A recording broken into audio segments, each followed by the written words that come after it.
A Court of Fairies and Fiction. Akafath Girls Podcast. Hosts Mel and Liv. Season 1 Finale. Episode 18, the long-awaited Cassian Death Debate and new theories as of late. Bring it on. I think I told you in my original text messages that I want to defend the mate bond with Nesta, and then I also want to defend the fact that he's not going to die. Good, because I did both. I go, she's going to bring up the mate bond and expect me to be unprepared for this section, and I need to be prepared just in case. I should have never sent you like some of my points because I was like, I don't know if this is a good thing or not. I was like, big rookie mistake. I'm not sending you shit. I love it. I love it. Yes, I have categories. 6 pages. Bring it on. I want to start with. Oh, go ahead. Cassian Death Debate. Here it is, guys. We are finally talking about. So, for everyone who doesn't know in the fandom, Melanie here has decided that Cassian's gonna die in ACOTAR or the next Flame and Shadow. I'm not book, the right? only person, by the way. That's I because did do a poll on my story, and 67% of people, out of the 4 options that I gave, said Cassian. What were the 4 options? Tell me. It was Cassian, Tamlin, Eris, and Lucian. Cassian, Tamlin, Eris, and did I say Amryn? I might have said Amryn. Well, so Lucian, my personal opinion of what I think is happening is I think that your information is getting out into the internet and people are seeing it and they're like manifesting. Yeah. And they're being influenced by your theory. And so I feel like we need to go over it because I sent you that TikTok earlier. I was so mad. Yeah, no. I was like, but there's not one of my points. Bitch. So we can start with that one if you want, because no, I have categories. You need to stick to the script for once. Well, do you have paper? I have paper. I have it written. Well, I mostly keep it on my phone. Okay. So you'll see me kind of like, because I'm afraid that you might have more pages. It's hard because I keep it in my notes, so I don't really know how many pages I have. No. How long is your note? If you have 6 pages, you have more than me. Because I will say that I will say it only once. I was having a difficult time coming up with. I knew it. I'm like, you're like, I need more time. I'm like, because I'm looking for stuff that ain't there. Yeah. I know. I'm like, kick the bucket down the road just a little bit longer and you can find something. And I went through the books and you just disappointed yourself. I mean, it's thin. It's really thin. Yeah. I have a pretty good argument here. Yeah, and I'm pretty upset about it. What I think we could do tonight. As the poll on this episode, I'm gonna put, who do you think won the debate? That's such a cheap little shitty shot. It's gonna be. Yeah. I know. I was sitting here and I was like, do I just forfeit this debate? Do I ask her hey, let's find a different video to do? So you want me to start since I have more? No. I'll give you 2 options. I either want to start with the Cassian allergy thing, or I want to start with the Nesta explosion argument because you love to bring that up. That's your big thing. You know, when you explode, it's going to be felt on the world. I want to start with one of those 2. Yeah, I know. They're like in the middle. I don't even think I have a pen on my bed. Or we can start with one of your points and just do the first one. Yeah, I I could mean, just those try will be and come brought up- up eventually. Let's just start with your first point and see if I can come up with something off the top of my head. To argue against it, sure. Yeah. Did you take a debate class in school? I did. It was in college.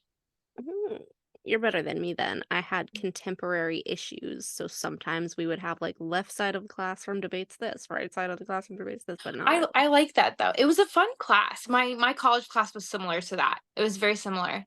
We could either pick a language or an extra history class. So I picked contemporary issues, and I like that. well, it was a pretty thin class because well, not really the requirement, but the homework was that we had to do like a 5-page essay on something every Friday. Yeah, was like, no I one's got gonna do that this. shit. You're like, I can Like, do it. I would literally bang it out in study hall the class before. It's awesome. See, I like that class too. Like, I really like arguing. I know. With people. I really like arguing. Yeah. We're Tamlin fans, Well, okay? I know. It goes without saying. We're There's a Tauruses, lot that fucking goes bulls. into that though. We're bulls. I know we are. All right. Okay, let's hear your first point. All right. So my first one is a little like a little tidbit thing that I put together. Okay. And it's about the number of times he almost died already. Oh, you're gonna go with a big hard-hitting one. Okay. This isn't even one of my hard-hitting ones, girl. This isn't? This was like a I mean, huge it's point. a good one. It's a good one. It's a good one. I said he almost died 6 times, and as we know, Sarah's number is 7. And I listed the 6 times that he almost died. List it off. List it. All right. Akamath, the Shredded Wings, in the Hybern camp with the King of Hybern, who is unnamed still. And then in the war, he got slashed from his navel to his sternum, and then got the Shredded Wings again. Ouch. And then he was nearly killed by the cauldron explosion. That's 3. And then he was attacked by Hybern with Nesta when he was bleeding out. That's 4. And then in Akasif, he was attacked by Lanthus. He got a skull fracture and a broken arm. I think it was broken arm. And then he was taken by Breelin and nearly stabs himself to death. Oh my god. This In the heart. argument's In gonna the be so heart. hard. In the heart. No. The heart. I The know. warrior heart. Heart. 6. Her number is 7. Okay.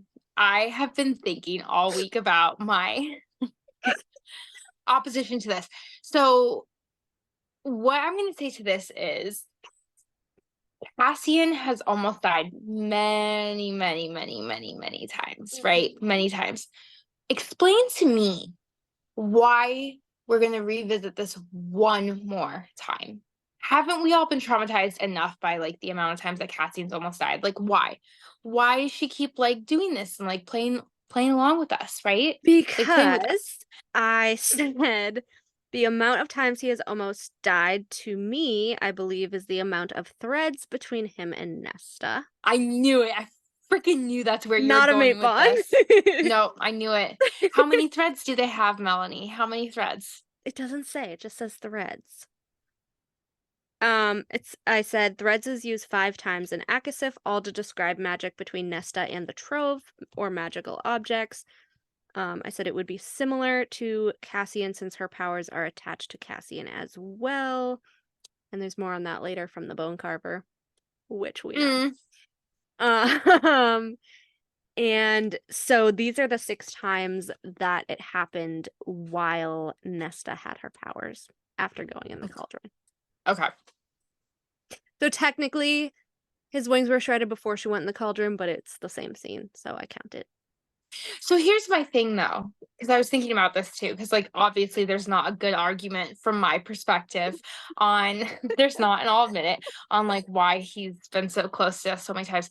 But I think that that's also part of the reason why he's mated to Nesta, right? I truly think it's a true mating bond because SJM brings it up in her interview as well. Like she talks about Phazan, she talks about Illusion, who I'm convinced is Endgame. She also talks about Nessian. Okay, he has Nesta because she's Lady Death. She's going to protect him from dying ever again because he's constantly in these scenarios.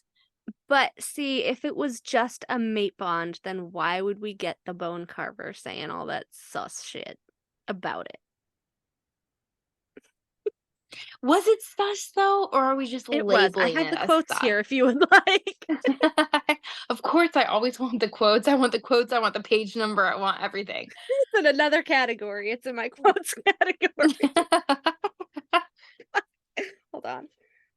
Here it is. Says, so the bone carver says, if I tell you a secret, warrior heart, what will you give me? He then strokes the bone in his hand.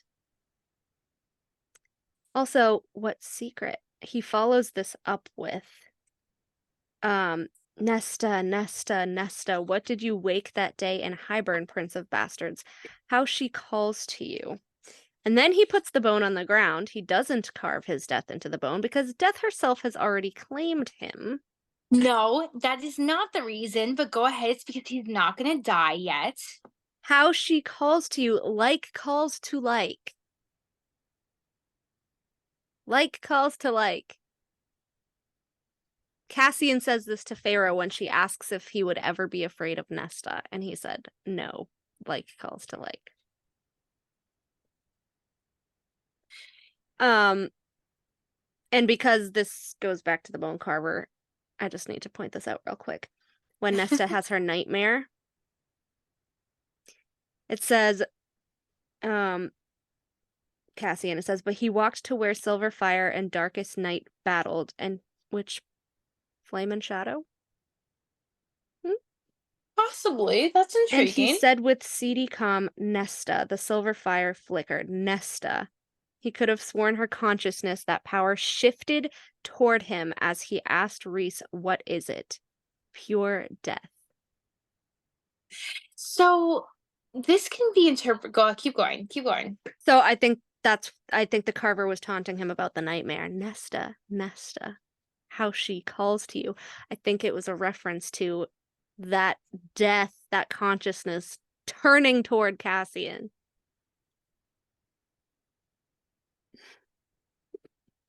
No way. No. Nope. Nope. Nope. Nope. No. I think the whole like calls to like reference is basically because what does Cassian do? Right? He just like he kills people. That's like his thing. He's a general. Yeah, I've walked he's beside a death my entire general. life.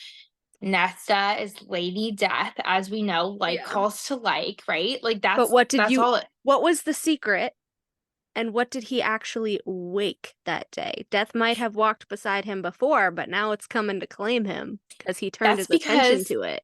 That's because Nesta and Cassian are going to become gods. We all know this. This is what's happening. It's going to be like Lady, what is that? Lady Thor. Lady Reaper. Thor. I don't know. Oh, it's so hard to defend them right now. And then we get into my two little foreshadowing sentences. Read it, because it's not even going to be foreshadowing, I bet. Well, it's not really a sentence, but just do you remember how, was it an Akawar or Akafas? It might have been Akafas, actually. Do you remember when you asked me why Rhys had that random chapter of, like, the first war or whatever? I do it because I just read it again today, and it was, by the way, it was 2 years before the wall. Okay. So I said foreshadowing. That small random Rhys POV in Akawar when he's looking through dead Illyrian soldiers on the battlefield and checking wings and turning bodies to see if they were Cassian. Not Azriel, Cassian. Yeah. And everyone's like, why was that even in there? Like, what's the significance of that? It's foreshadowing. I hate that. I literally hate that. But it would make a lot of sense because it was such a Because it was randomly- random. Right. But don't you agree? Like, why would you include that? I think, no, I'll get into that later. But the Annalius thing, which I'll get into later, if he's holding against like hordes, like they're gonna have to find his body. Was there anything in that chapter that you feel like was a major clue to anything? Because I reread it and I was like, there's nothing significant to me in this chapter. Like, just unless the it's fact truly that he just was foreshadowed. specifically looking for Cassian. Right. Yeah. And then we have the foreshadowing from the Bog of Orrid scene with Nesta. Read And it. I didn't get the whole sentence because I think it was mostly about the mask, but Yeah. it ends with, but it was Cassian's dead face that she couldn't bear to imagine. And I find that funny because the mask literally reanimates the dead. No, that's kind of a far reach though. Like, yeah, the mask reanimates, but But it doesn't give life back, but that's the point. yeah. That would be really traumatic if she had to use his corpse as part of like a skeleton army. But anyways. That's horrible. That's horrible. And you want to know what? I don't think SJM would do it because Nesta is traumatized enough. Oh, yeah. But that whole, it was Cassian's dead face, like, I couldn't bear to imagine. Like I said, I don't think she's gonna be there. She'll be there. If it's gonna happen, Nesta's gonna be there. She might be with the Valkyries though. Like they have their own unit now. They do, but they would be flying under Cassian. Maybe. Like under his orders. He's the general, he's the leader of the army. So. But like, yeah, but like the old Valkyries, they were their own army. Like they had their own like king, general, whatever. Because Cassian's not ex-lover, previous lover was the general of the Valkyries and she died. Yep. What if Nesta Full dies? circle. Yeah. I don't know. I mean, she had the chance to die. She wanted to die. Yeah. We still have no idea who or what Cassian saw the bone carver as, which always bothers me. That bothers me a lot. That bothers me a lot too. I have no defense for that. I thought about that. There's nothing. He was more shocked than scared.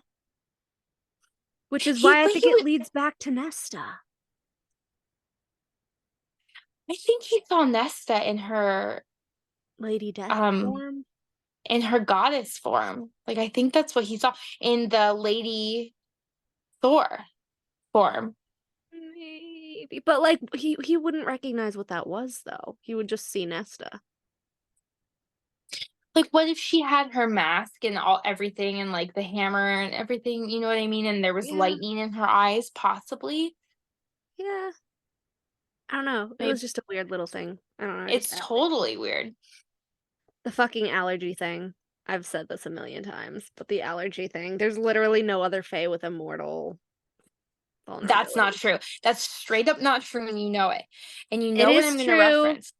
No. Watery bowels does not count. Watery bowels count. Does not.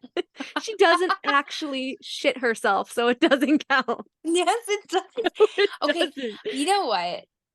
That's going to be the poll question. Does watery bowels count as immortal vulnerability? Yes. It does not. Yes, make it count. Because it happens to Nesta and everything as like a fae too. She peed herself. But your whole argument is that the fae don't have weaknesses. They don't have these problems, right? Like normal mortal vulnerability. Yeah. Like that's not like but like physical ailments. Well, so like a deadly normal one, like water bowels isn't going to kill you. A fucking allergy is gonna kill you. It's gonna take you the fuck out.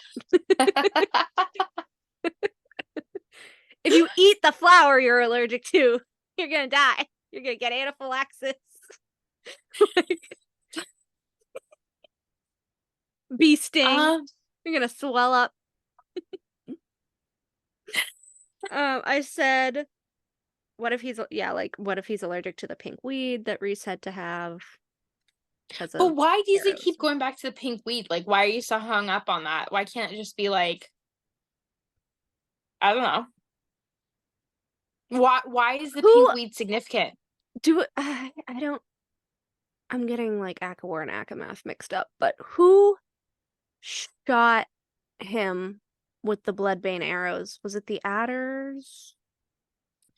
Okay, so that was a very confusingly written part because I thought that it was Hybern's people. Yeah, then, the like, adders. I thought it was the adders for Hybern. Yeah, but then like Lucian was like right there too, like came in. So I think that they were maybe like working in tandem to take him down. Because he showed up like right after that. Okay, because right? I a lot of times I get that confused with with Eris's soldiers and how they were being controlled by Breelin. Yeah, and stuff. So yeah. But anyways, that's the one and only scene where we see Bloodbane being used. Interesting. So you feel like that you could see that with Cassian? Yeah. Because who has the Bloodbane now? Like, who has them? Where is it? We know that Eris has the Ashwood ones. I know, we do. But who has the Bloodbane ones? I don't know. I know. And yeah, like, if he needs Nesta's blood. Okay, so I mean, all right, so let's talk about Death herself. Well, let's drink talk Death's about your blood to live. That makes no sense. Let's talk about your scenario where Cassian has allergies. Okay, so maybe let's say there's a couple. Maybe let's say the next ACOTAR book is going to go to Elaine, which it sounds like it's possible, right? Yeah, I think it's Azriel's. Really? Yeah. But it's 100% Azriel's. Because of the bonus chapter at the end of Silver Flames? It wasn't at the end, it was in the middle. In the middle? But the bonus chapter, as well as how many times he's in the chapters as compared to Elaine. And then he's also in the Crescent City 3 bonus chapter. And SJM is still like, this is so kinky, and I can't wait to write his journey. And then when people asked, like, is the next book Elaine's? And she was like, you'll see her in some capacity. Like, yeah, that was a weird answer. I thought that too. I was like, that's really weird. So that was not her book. Like, she's probably like, shit, I didn't even start writing her book yet. Well, it was funny though, because she also did an interview where she was like, I was pregnant and I was thinking about like the ivy in my garden and I had to pull it up. I was like, wow, that's really odd. But she just said she just started writing ACOTAR 6. So kind of weird. But to your point, if I'm going to support it and I could see the whole allergy thing coming back into play, it's because Elaine. My allergies are bothering me now. What the fuck? I know. My room is freezing. I know. Go ahead. Like Elaine goes and visits the spring court and then maybe like comes back to the night court and she's like around like Cassian, so maybe this happened, or something's going down in the spring court and Cassian has to go because Elaine's there, right? Like, and like maybe Lucian. Or Lucian.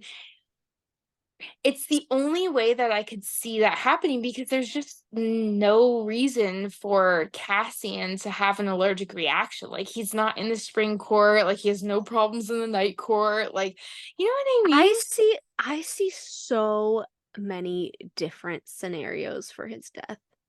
Like, so many different scenarios. Really? We have the allergy thing with the pink weed.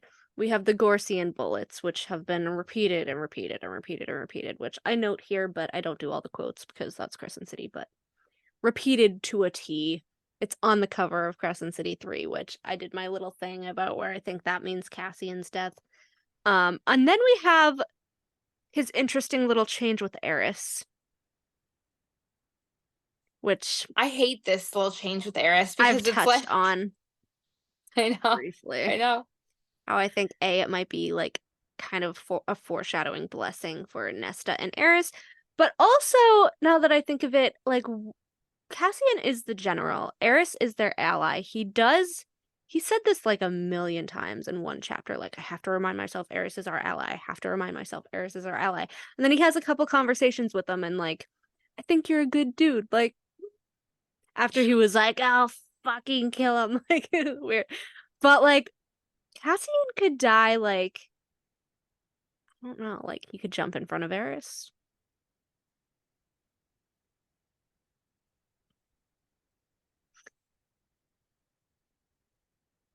What do you think?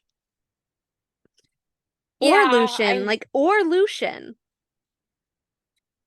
Or Vasta, or Journey. Like, he's gonna jump in front of whoever it is, just because he's trained that way anyway.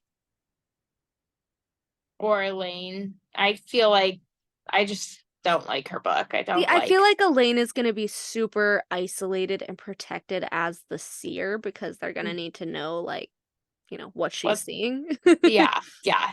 But that's why I don't think Nesta's gonna be there when Cassian dies, because Elaine's gonna need a watcher.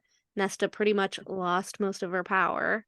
She'll stay there with Elaine. Because Az is gonna have protecting to her. fight. And now that I think about it, this wasn't even in my thing. I just thought about this. Do you remember when, I forget whether it was Rhys or Cassian himself, who describes, it was Rhys, who describes Cassian coming into his father's study after the last Hybern War and them having to tell him that Tanwyn died. And how he literally, like, exploded and destroyed the whole study. Wait, what?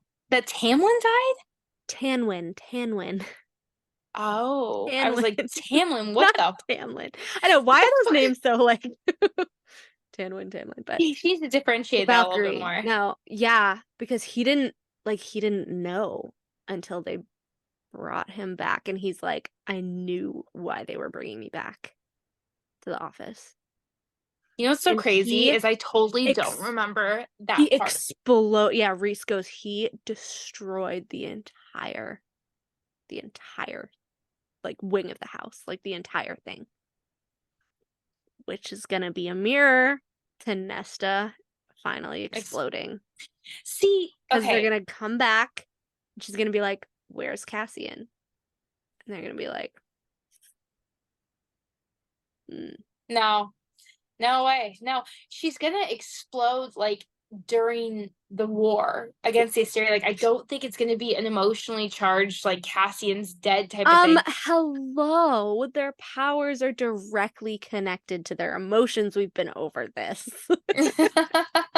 Tamlin exploding when he's mad. Rhys plunging rooms into darkness when he's mad. Their siphons blazing when they're mad. I didn't realize Rhys did that, because Rhys, he never gets emotional and never does anything bad when he's emotional. It's only Tamlin. What are you talking about? But yeah, that's why I put the flashback with Tanwyn in my fic, because I was like, that part was like, oh my god, like he really loved her. And nobody remembers that. Like, everyone will remember, like, Farah and Tamlin, or even Isaac, or what happened with Tomas, or what happened with Grayson, and nobody remembers what happened to Cassian's love. Nobody. I remember it. I remember because they knocked him out. It was so sad. Like, poor Cassian. They had to.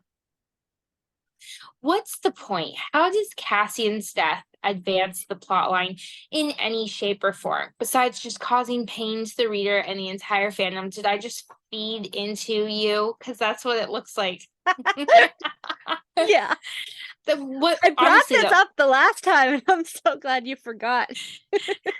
what is the purpose of that? There is no purpose. And what's the purpose of re-traumatizing Nesta after she just started to heal? There is none. Because she's not going to kill him. Well, no. Also, these are so many good points that I'm thinking of that I did not write down.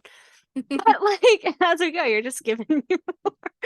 But like, easy balls to easy softball throws to you. But like, Don't know. aside from their father, which was like a collective loss, Nesta hasn't lost like any one person.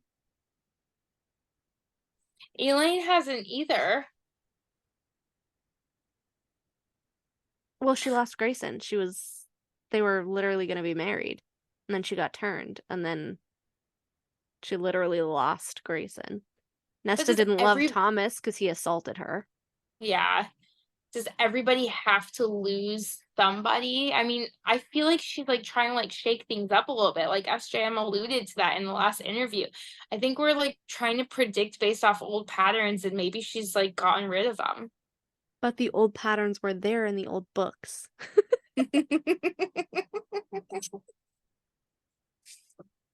Isaac, Tamlin, Rhys. Grayson, Azriel, Lucian. Thomas, Cassian.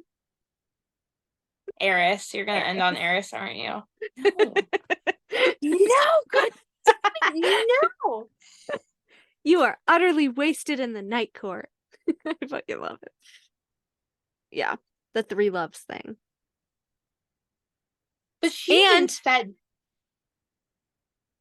And you said, how would it advance the plot? Yeah, how would it advance the plot line? How would adding Balthazar advance the plot?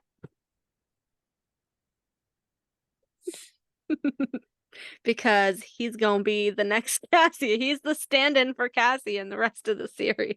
Why do we need? Because Cassian sucks at being a go-between for anything. He's like, why am I doing this? I suck at this. He literally puts his foot in his mouth all the time. He does not care about Illyria. He's not good at politics. That's not true. That's not true. You take that back right now. Because it's true. You want to know what? No, out of all three of the Bat Boys, the only Bat Boy that actually gives a fuck about Illyria is Cassian. He is the only one that goes and he's trying to help the women of Illyria. Lucian and Az don't give a shit.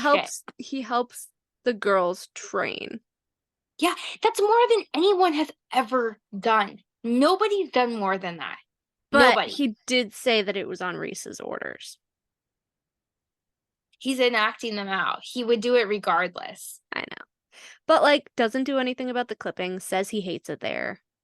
Like he does more than anybody else for those women, for the clipping. But he also can't change how the laws, like Rhys changed the law, but he doesn't enforce them. Cassian doesn't enforce them. He's supposed to be enforcing them.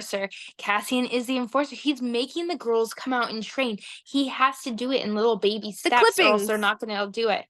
He's not enforcing the law for the clippings. Go and interview Emery. That was before. Well, no, it was not. Maybe not. Maybe it wasn't. It wasn't. And her dad fucking broke her back. And everyone's like, oh, Proteus was such a good guy. And Cassian even says to her face, oh, I think I knew Proteus. Like, I think I knew your dad. And she was like, yeah. When he goes to her shop, he's like, I knew Proteus. I did not recall He knew that the part. fucker. But like, didn't know that he was a fucking asshole who murdered his wife. He beat her to death. How is Cassian supposed to know that? Cassian's not Daemati. Like, we can't like put too much on his plate, because even Emery's like, he had like two faces. He was very two-faced, obviously, and he played it well. She said that. She said that like nobody knew. Emery mentioned that nobody knew what he was like, and that it wasn't suspicious when his daughter or his wife went missing for months on end after he fucking broke their bones and shattered their face. Like, the men they don't weren't give a seen shit for months, But Cassian wouldn't know. She's like an average civilian, right? Until she meets Nesta. But Like, she was how working would in the shop, wasn't she? Yeah, but like Cassian's not in that shop. Cassian doesn't know everyone in the Illyrian camp. Like Cassian's like the head of everything. He can't know He's the everyone. general. He's like, I know my soldiers. No, yeah, so I have to know their emotional well-being. I can read it off of them. He says this to Nesta, that it's part of his skill set. Emery is not a soldier. Emery is just a woman. But she's an Illyrian. Oh, please. There are so many Illyrians. He can't Especially- possibly keep tabs on that. Okay, after his mother was beaten and tossed off the cliff, he's not going to want to pay attention to the females that he's around in Illyria. No, he's not. Even though he's supposed to be the one outlawing this shit. Are you seriously gonna put that on Cassian? Really? It's on Cassian, yeah. It's not on Cassian. There's so many people in that camp. You He's can't the tell me. I think you're liaison. underestimating. If he can't handle it, tell him you can't hack it. Oh, come on. Do you see the president of the United States going like door to door like, why? Well, he can't hack it either, but that's another issue. Yeah. That was a We're really not gonna bad get into example, that but, one. like, I was gonna say. I'm just Cassian is the Joe Biden of Illyria. No. You know what? Cassian is He will put up a good front and say he's a good general, but in the gist of things, he don't know shit that's going on. That is not true. He doesn't know what's going on. You want to know why Balthazar was introduced? It's because, if anything, Nesta and Cassian are gonna rule the Dusk Court, and that's why they have the 8-pointed star. But Moore is from Dusk. We went over this. Moore doesn't want to have anything to do with anything. Like, Moore's honestly... They call her a queen, though. Like, if she could rule her own court alongside Rhys, you don't think she would take that? She's a mean girl. She would absolutely take the title. She just didn't want to rule over Hewn City. Yeah, no, I agree with you, and I agree with her being a mean girl. But here's the thing, though, is like SJM made a point of it to have Nesta and Cassian have the star that's connected to Bryce. So Moore's not in that. So explain that to me. Like, what's the connection there? It was because Nesta's bargain, so that's why Cassian had it too. But why was it an 8-pointed star? It was just because she's blessed by the mother, who Bryce is also blessed by. It's the mark of the... It's the mark of the mother? Yeah. I would assume that the mother prefers starborn people. But that's a whole other thing. I know. So it doesn't moving make on. sense. Moving on, even though, yeah. But like Balthazar with politics, like you have to admit, him and Emery would be an amazing Lord and Lady of Illyria, and they would reform a lot. They would, and maybe that's their plot line. Maybe they're going to stay in Illyria. It's not that they're going to take over Cassian's spot. He's the liaison. I'm pretty positive, actually, that's what Balthazar is going to be doing. Yeah. Cassian's going to be like, take it then. I don't want him. I don't fucking want these people. I fucking love Balthazar. He was awesome. And but also, I never thought of Nesta and Balthazar. No, now you're just But no. But I was gonna say, like, he fought her fire with fire. Like, he fought her banter with banter. It was a very awesome conversation to read. I actually read it over today. I was like, this is awesome. He's like, if you don't trust me then. Yeah. I'm not gonna kill you. Like, you think I want to be on your sister's shit list? Fuck no. Yeah. She's like, but it's the blood right. He's like, still, I made a promise to myself that I wouldn't kill anyone unless I had to. I love him. I do love him. I love Balthazar. I think he's got like a special spot, like a special role. I want him with Emery so bad. Like, the fact really like that. Like, the fact that he helped save her and protect her in the cave, and like she never met him face to face. Like, she needs to meet him face to face. And the way that, like, the only other color of the siphons that are left would be green, and part of Emery's bracelet is green. I love that. I love that tie. They would be a really cute couple, but then who would be Moore's other half? Does she need one? She really She is a doesn't. whole ass person by I herself. was gonna say. Actually, she needs to be alone for a I while. agree. I think Moore needs to be alone. Unless it was like hypaxia. Once she realizes Celestina fucked them over. I know. Oh my gosh. I was like, oh, when you said that, I couldn't believe it. I How mean, can I feel like I feel like hypaxia would serve Moore's ass to her if she needed her to. Hypaxia definitely was. She's very, like, I feel like she's pretty sassy. Like, she's very confident. Yeah. I don't know. I could jive with that. I could jive with that. I could jive with Hypaxia and Moore. Yeah. And they would make kind of sense because like necromancy, Moore is from Hewn City. Yeah. But then why include the fact that Emery was like staring at Moore, being like, I always forget how beautiful she is. Well, see, everyone's like, oh, it's romantic. Oh, it's romantic. I think that was just to point out that like Moore really doesn't come around. Really? Yeah, because they're Yeah. like, oh, like I always like forget, like she hardly comes around anymore. Because remember, like she used to come around all the time, and then she was probably there like when she dropped off Gwen in Yeah. Akamath or whatever, but Emery Yeah. was there at the time. And like again, how often would Moore go to Illyria? Because Emery was visiting Gwen and Nesta at the library at that point, but she's Mm-hmm. probably in her shop, like It's really interesting to me who's that doing the like shopping? Moore probably, and her yeah. terrible gifts. Yeah. I love that she gives terrible gifts. It cracks me up. But it's funny that like SJM really faded Moore out of the picture. Like almost entirely. See, I don't. You don't feel No, that I don't way? think I don't think she was being phased out. I think the whole Valahan thing's gonna be a big shock to everyone, whatever it is. Valahan. It's like, what is Valahan? Like everyone makes such a big deal about it. Do And like research, and then Clotho's involved, Reese is involved.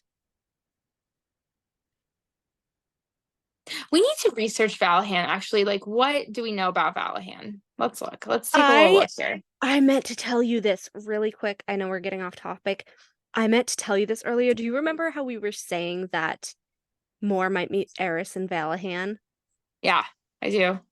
Um, there is where is it? Well, Valhalla would be Here it is.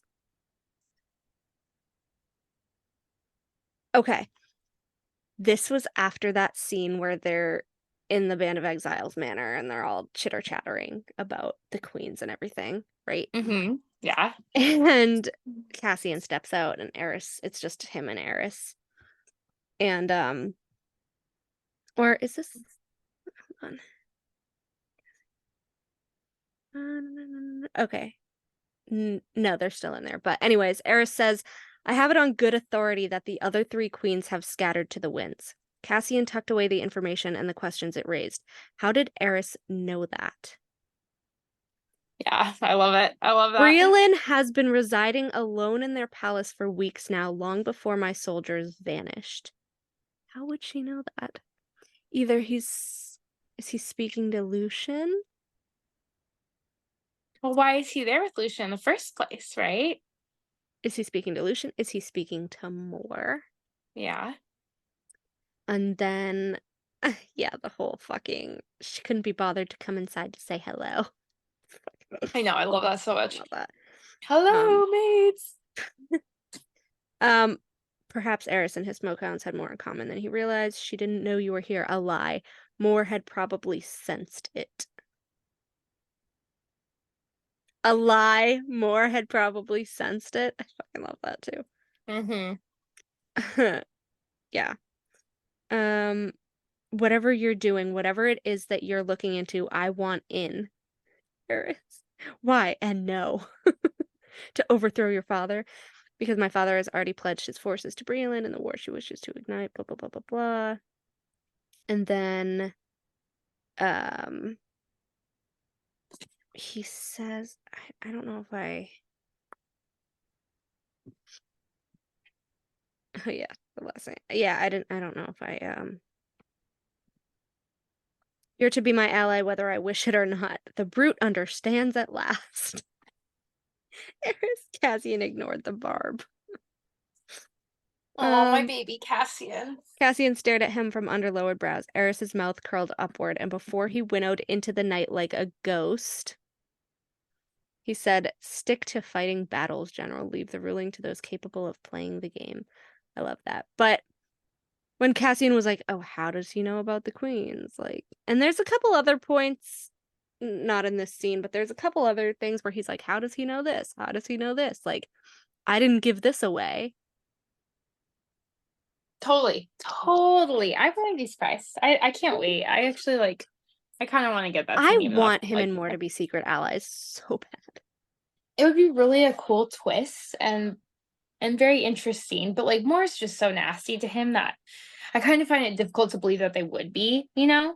Yeah. She truly is very nasty to him, even though she gets really shook every Again, time is like it something acting? happens. Because like we've I said a don't million know. times, like it seems like the same old things over. Yeah. But Yeah. It could be.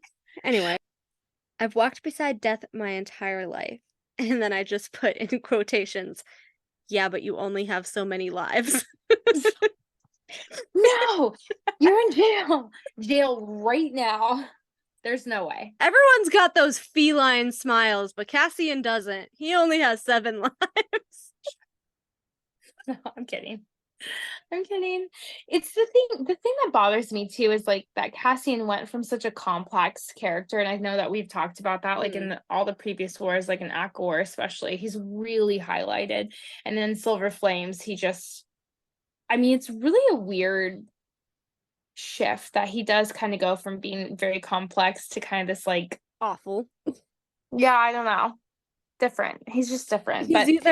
He's either awful or he's confusing or he's flip-floppy, and I'm like, what are you doing? Like, I don't know. He's like smart at one point and then he's like fucking idiotic at another point, and then he's just like, I hate Eris and I'm gonna kill him and I'm gonna torture him for years, and then he's like, you're a good male. Yeah, it was weird. It was really weird. Okay. Hello. Hello. We're finally back to do part of the Cassian video again. After 2 months. Yeah. It's been a busy 2 months, though. Oh, it's been busy. There's been a lot going on. We both felt like utter shit. Yeah. Yes. Yes. Like a train has run over us. Like, you were sick. My job is literally burning me out. Can I just say how much I hate people in real life? I know what that's like. They'll wear on you. No, it's just, anyways, time to talk about Cassian's death. Let's talk about his death. I was literally gonna say, let's talk about something happy, and then you said that. I know. I was like, well, no, really it's not happy for me. But now that I have more fuel after reading Assassin's Blade, even more points. I know. I actually, like, I feel like if anything, your fuel from Assassin's Blade might sway me, like, somewhat convincingly. Like, I might be able to be convinced of this. Yeah. Okay, so there was a couple things that I highlighted. I probably should have added them to this list because I don't remember all of them. There was a couple. I'll have it for the next video. Maybe. But the most glaring one, as I was telling you earlier, was the fact that Selena never said I love you back to Sam before he died. And it's kind of reversed in ACOTAR. I feel like Cassian's gonna die before he ever really says I love you back to Nesta, because we're gonna start Hofas, and I feel like well, I know that we start with Lydia, right? But even from there, I feel it's going to be automatic action. Yeah. Like there's not going to be a lot of like cuddle time and sweet stuff. Like I feel like it's just going to just throw everyone into action right away. And they're not even going to have that time to kind of like Sam and Selena, how like they were just thrown into that mission and they didn't really have time together. So there's that. One of my points was, I don't know if I checked it off, but one of my points was that by the end of Akasif, they didn't actually have their mating ceremony yet. I mean, I don't know why, but I know she's not going to write it. Okay. But do you think she's going to say that it happened in Hofas? You think she's going to say it's already happened? You don't think she's going to like even touch on it? Because I was under the impression we would at least like get like the after dinner or like what, you know what I mean? Like something like. Well, not if the next book is Hofas. It's going to throw us right into the action. And she already said like, I will never write a mating ceremony. Which kind of sucks because I feel like if she wrote an Aleutian one, which I'm not going to Lucian. If she wrote an Aleutian one, it would be the most beautiful fucking thing ever. I'm just gonna leave it at that. Okay, we can't touch them. Just leave it. I'm not gonna. Yeah, she said she's never gonna write one, and there's two options. Either she's not going to touch on it. She's going to leave it a question mark, and then Cassian's going to die, and then Nesta's going to say something along the lines like, hasn't happened yet, or whatever, because if you remember, they were going to plan this big elaborate thing. And Hofas only takes place 6 months after Akasif. Okay, so here's what's going to happen. Bryce drops in, right? Yes. She's gonna be there either like the week it's supposed to happen or like, I mean, it could be. Oh, they'd have to postpone it. They might postpone it. They might postpone it, or is she gonna get there like the day or two before? I don't know. I feel like after it, because they show up when Bryce shows up, like they're there.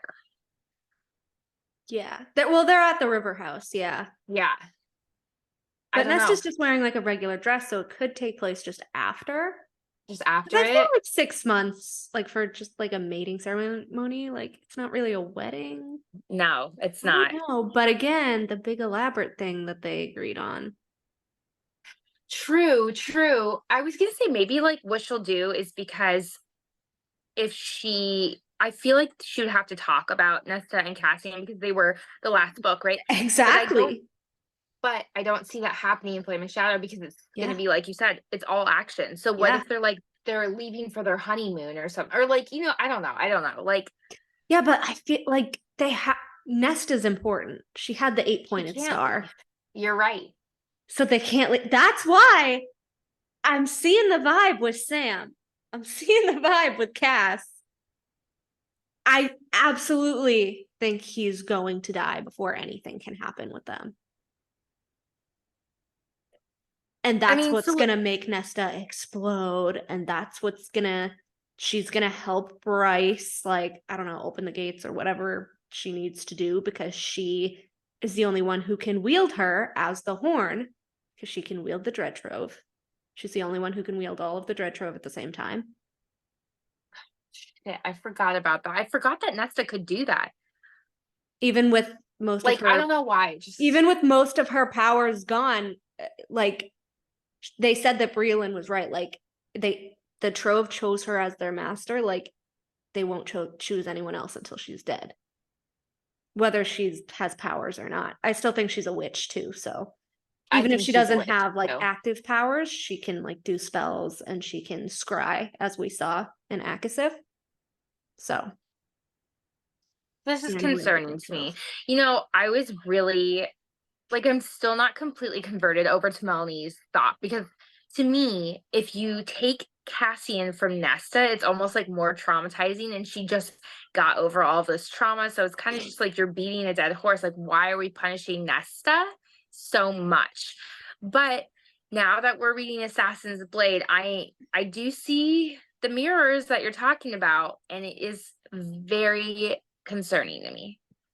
Like for those who haven't read it, you probably shouldn't be listening right now because we're going to be talking about a lot of spoilers. I mean, I basically put in the thing that there's spoilers, so Oh, you did put it? Okay. I will be putting it in. Okay. But I want to make note that you are the one that thinks Hunt might die.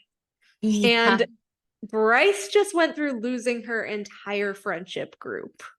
So Nesta can lose Cassian. Like, Bryce literally just got over the Pack of Devils and Danica's death.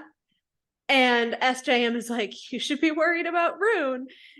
Hunt's name is Orion. And you're like, they could die. And I'm like, so, but you can't really make the whole argument with the whole trauma thing because. Well, okay, but also like, yeah, because trauma. Bryce has trauma, but then it's true. I mean, she'll be even more traumatized if Rune dies or if Hunt dies. It's not like really her brother and her mate. Like, yeah, like how can you so obviously one of them's gonna die, like one. But that's also where I know I say like everyone is a mirror of everyone, but they technically are through the 3 series, right?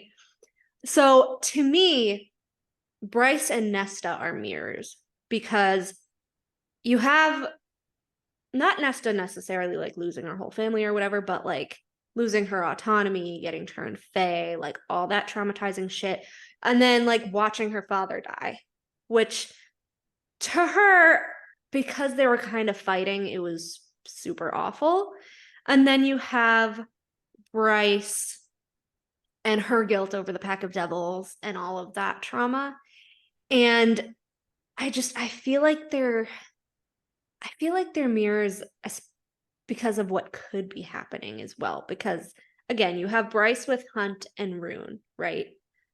You have Nesta with Cassian and Elaine. Because remember, I'm not the only person who thinks that Koshi has some sort of sway over Elaine. Okay. So Elaine's going to be kind of in danger too at some point. So their mate and their sibling, that in and of itself is kind of a mirror to me. But anyway, back to Cassian. There's so much. There's so much. But so going back to the whole well, basically him dying and everyone think Hunt's gonna die. Like Rhys and Azrael maybe being Valgar, the princess of whatever. So I do think Cassian's the outlier, but you said that you think he's kind of special. I personally think that he is the reincarnation of an alias. The first Illyrian. Now, explain that to other people who don't know or nice. I love it. Oh, I had a little note here that I just want to touch on real quick. It was like a little tiny thing I said. Yeah. I said another reason that Cassian would be a target is because enemies would want to take out the leader of the biggest army of their enemies. You know what I'm thinking here, though? Yeah. Can I just add a little something? Yeah. Since we all are saying that, like, Cassian's not special, Cassian can't hold secrets, blah, blah, blah. Like, how freaking cool would it be if Cassian was actually like, yo, I have this whole secret hell army that I've been training and you guys have no idea about it? How fucking cool would that be? Like, he's literally in charge. You know what I think the better twist would be that I actually like just thought of right now? Can you imagine if the people under the mountain are the old Valkyries? Wait, like what? His old like mate, yeah, like the girl, his like girlfriend, Tanwyn and whatever. And can you imagine like if he like knew that it was them and like was planning something with them? I feel like that would be cool because then okay, so if he what if he didn't tell anyone that she was his mate once? And going back to the whole, I know it was really a Tog interview where SJM said, oh, well, 2 mates could be a thing. I know it was a Tog interview. But going back to that, like, what if, like, I don't know, what if they come back and, like, Tanwin was actually his mate and Nesta isn't? That'd be so fucked up, though. Like, can you imagine, though? Why would she do that, though? Like, there's no point to it. I don't know. Like, because I feel like, again, like, secret agenda. Like, I feel like he could be working with some literally underground network. I don't know. That just popped in my head. But no, I like it. I like it because she says in Flame and Shadow there's going to be a great betrayal. Like, didn't she say that one that no one's going to see coming? And I don't know. I feel like everyone is guessing Mor and Amren. I feel like that's too easy. That's why I always guess Rhys. And I mean, I don't think it's Azriel just for the whole reason that she loves Az and she's like, oh, he's so kinky and I'm going to write his book and his journey is going to be so much fun to write. But if his journey is breaking off from the Night Court, oh my gosh, I'm like, I don't know. You know what's so funny is I'm like not excited. I'm nervous. I don't know. I still feel like the best betrayal would be Rhys, but that's me. I think it would be the craziest betrayal. But we went off track. Back to Cassian. So I was saying that he was the reincarnation of Annalius because we think the other two have special powers. And so I have all of the Annalius quotes. There's a lot. Yeah. Okay. Actually. I actually didn't remember that there was this much. I didn't. I remembered like two of them. Like there is. Yeah. I remember like maybe 5 quotes. There's a lot. So I said I think Cassian will be the sacrifice in Crescent City 3. I think he's the reincarnation of Annalius, aka Warrior Heart. I said the whole Blue Honest thing where she was clawing at his heart. I said Annalius was the first Illyrian who fought against the Asteri's demonic hordes on Bramiel and died 3 days later from being disemboweled. I do think Cassian will die fighting against the Asteri just like him. And he will either die the same way or there will be a twist. Like I said, could be the Gorsian bullet, could be, I don't know, one of the made weapons, who knows. I said he is the general of the Illyrian army, which were bred by the Asteri to protect them, who turned on them to protect the Fae. So it says, at some point, Annalius drew a line in the dirt and held the ground against enemy hordes at the pass on Bramiel. He died after defending the pass for 3 days. He climbed with his guts hanging out to the sacred stone at the top and died there. The blood rite is done in his honor, and the pass was named Pass of Annalius after him. And now this is like this was from Cassian's POV in Akasif. Yeah. It says, at 21, he'd still been drinking and brawling and fucking, unconcerned with anything and anybody except his ambition to be the most skilled of the Illyrian warriors since Annalius himself. I said, we know what he did during the Hybern War, and then we get this quote. Nesta listened to the low-level Illyrian soldiers whispering about how Cassian had thrown that spear, how he'd cut down soldiers like stalks of wheat, how he'd fought just like Annalius. Then we have Emery recalling this. Emery's eyes shone. Long ago, so long ago that they don't even have a precise date for it, so 15,000 years ago. A great war was fought between the Fae and the ancient beings who oppressed them. One of its key battles was here in these mountains. Our forces were battered and outnumbered, and for some reason, the enemy was desperate to reach the stone at the top of Bramiel. We were never taught the reason why. I think it's been forgotten. But a young Illyrian warrior named Annalius held the line against the enemy soldiers for days. He found a natural archway of stone among the tangle of boulders and made that his bottleneck. He died in the end, but he held off the enemy long enough for our allies to reach us. This right is to honor him. So much of the history has been lost, but the memory of his bravery remains. Just as Cassian's name would last through history, Nesta thought. Through history.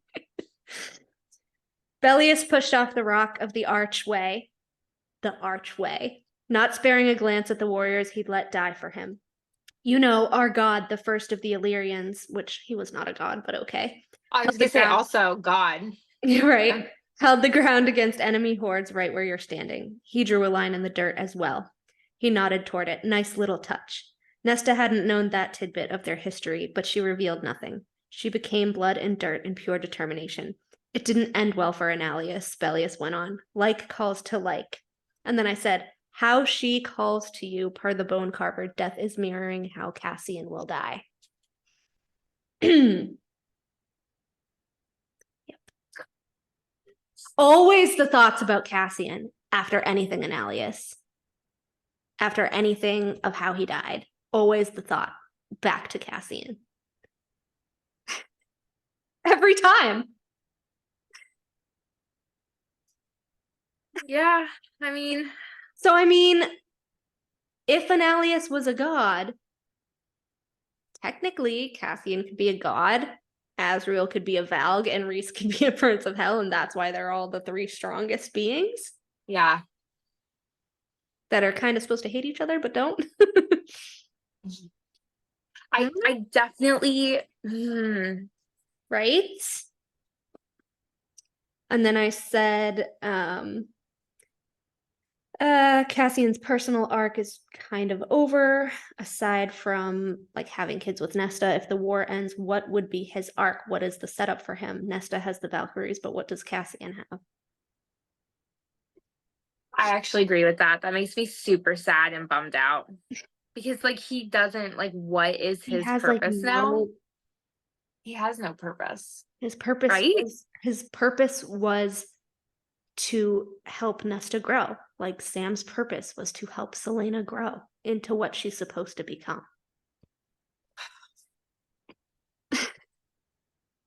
SJM has not killed a main beloved character in ACOTAR. Ever. I mean, you could say Papa Archeron, but I don't think he was very beloved. No one likes, some people like him. I mentioned the mating ceremony hasn't happened yet. I said, oh, this one was important. At every point in her life, Nesta has a pattern of failing in everything she does, regardless of how honorable. So much so that she didn't even reach the top of Ramiel in her own book. She didn't win the blood right. She will also fail at saving Cassian a 7th time. Well, wait a second, though. If you take a look at that point, maybe she's failed at everything up until Cassian's death. Maybe it's up until that point. But then how come he's almost died 6 times and her number is 7?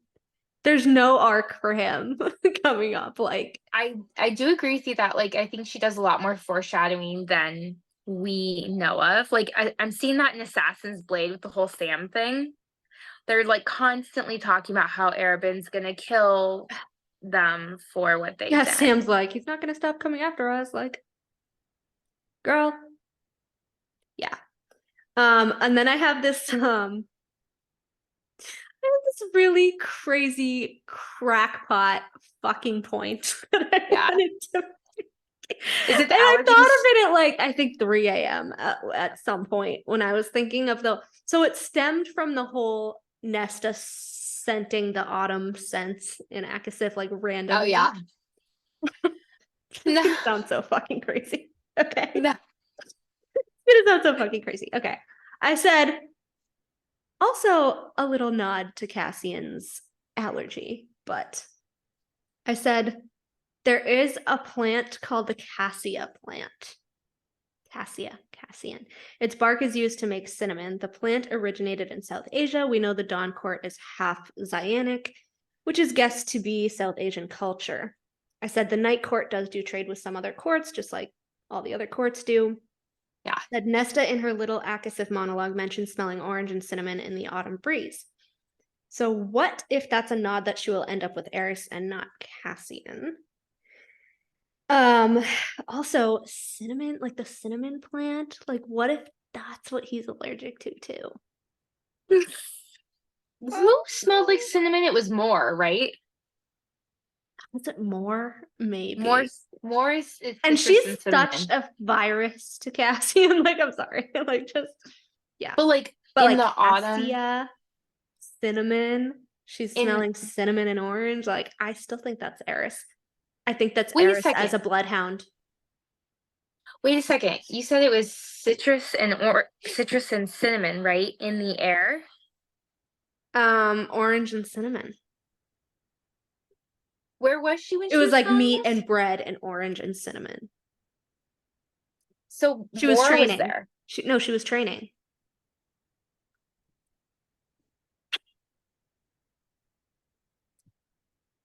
I mean, I don't know. I mean, like I said my brain that's was weird, but like cassia, cinnamon, I don't know, that just drew me to thinking she would end up with maybe. Eris. You know? Oh. I don't know. I But don't like know. why? But like why change mates? We went through this whole fucking book of Silver Flames with Cassian and Nesta, and like we're all like, woohoo, like this is the best book ever. At least I did. Like, Okay, I was why? gonna do the times that death was used first, but I could always do the not mates proof first. No. Well, but it kind of goes together because it's like Yeah. if he dies, I mean, you could still die and be mates, but I have a page of why they're not actually mates. Do you want me to do that we're first, not or do you starting want? that yet. We're no, Okay, no. or do you want me to No. do the how many times death was used in regards to Cassian? How many times? Okay, a lot. So I'm going to list them. Okay, go ahead. All right, I literally just did bullet points. So I said That's okay. Cassian's. This is a quote from Cassian. It says, "I can think of no better way to end my existence than to defend those who need it most." Call back to an alias. Come on. Foreshadowing. Yeah. Yeah. And then he also says, this was during Akawar during the war. He says, "We must decide if we will begin it by allowing those who cannot defend themselves to be slaughtered. If that is the sort of people we are, not individual courts, then we as Fae people, do we let the humans stand alone?" Then Helion says, "Then we will all die together then." He says, "Good. If I end my life defending those who need it most, then I will consider it a death well spent." That's the second time he says that. He had never been as thin as Feyre during his own years of poverty, but he understood the hunger in each brushstroke, the desperation, the hollow, empty feeling that felt like those grays and blues and pale, sickly white, the despair of the black pit behind that torso and arm, death hovering close like a crow awaiting carrion.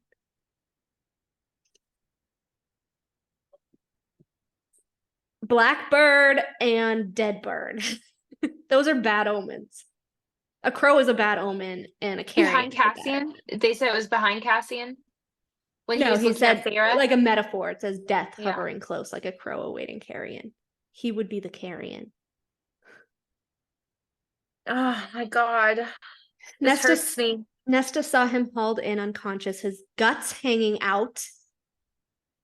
Saw him in the sky, death racing at him until she screamed for him and saved him. Saw him on the ground, broken and bleeding, the king of Hybern about to kill them both. Cassian's face gentled, as if he knew what memories pelted her. "I'm a soldier, Nesta. It's part of my duties and part of who I am." He was not a warrior who killed on a whim, but a male who carefully considered every life he had to take, who'd defend what he loved until death. I mean, there's 3 more. Okay. This is painful. Nesta's hand continued to squeeze Cassian's. He squeezed back, let his siphon send a bite of power into her skin. She turned her head so slowly it was like watching a puppet move. Her eyes met his. Death watched him. But Death had walked beside him every day of his life, so Cassian stroked his thumb along her palm and said, "Hello, Ness." Nesta blinked, and he let his siphons bite her with his power again, and that fire flickered. Like calls to like, what did you awaken that day? Death turned toward him like a puppet. Like, that was That was death watching him. That was not Nesta. And he literally greeted it. He'd fallen in battle before. She'd seen him gravely injured. The first time in Hybern when he'd try to crawl toward her as she went into the cauldron. The second time against Hybern's forces when he'd been gutted and Azrael had held his entrails in with his bare hands. And the third time against the king of Hybern himself when she had ordered him to use her as bait, the distraction while she drew the king away from Feyre in the cauldron. After so many brushes with death, it was only a matter of time until it stuck. What? Wait, when was that being said? What was going on? Akasif. Yeah. Cassian, this was the Aka War one. Cassian grunted in pain, but lifted his bloody hands to cup her face. I have no regrets in my life, but this, that we did not have time, that I did not have time with you, Nesta. I will find you again in the next world, in the next life, and we will have that time. I promise. He says will, not would. Will. Which is like Elaine. No, it will not. But I still kind of feel like Elaine stopped it when she went out. Like, I think that the debt was paid at that point, but. Well, I don't though. Because it was, Nesta was over him, right? So Nesta would have died with him. She would have made a point to like, I don't know, I feel like she would have made a point to bring up Nesta too, because Nesta's her sister. She wouldn't just look right at Cassian and be like, no, it will not. You know? Yeah, I mean, kind of. I feel like that was a direct, like, you're gonna be alone, and like, no, it won't take getting your wings shredded. But that's why I don't think he's gonna be disemboweled again. I think he's gonna like be shot. Something quick. What if he's like protecting like Nick from the Asteri or something? Okay, hello. We're finally back to record the last half of the Cassian video, which we've been working on for 3 months. Yeah, we're like, it's true. We're doing the Cassian debate in like friggin' October. So yeah, it started with Melanie came up with this, like we talked about this idea that I can't remember what came first, that Nesta and Cassian weren't mates or that Cassian was gonna die and Hope has. So to me, it was spiraled. That I thought he was gonna die, and then it was kind of like every time I reread the Nesta and Eris dance scene, I'm like, there's no fucking way. Like, she has more chemistry with Eris in that one scene than Cassian in the entire book. So then I was like, how are they mates? And then it made me look closer, and I was like, they're not giving mate vibes. Like, they're giving maybe Rowan and Lyria vibes, but not mate vibes. There is so then no I had way. to look for like clues, and then I was like, maybe they're not mates. But yeah, it has been a very tense couple months because every time like we approach the subject, I get like instantly anxious, like especially around Cassian's death. And to Melanie's credit, and I will say this tonight, right? Because like we were gonna debate first and foremost that Cassian's not gonna die and he's gonna stay alive. I will say that Melanie probably wins this round, which of course hurts my pride and my feelings deeply. So many quotes, dude. So many. Yeah, I mean, I agree with you. I mean, when we went back kind of through it and all the times that like death was mentioned and the fact that there's no I can't say it. There's no arc for him. There's nowhere to go but down. Unless he ain't even the one popping out the babies, so he doesn't even need to be there. I literally have been like pushing this episode of Cassian off. That's why it's the last fucking episode of the season. Because like it disturbs me so much. I hate it.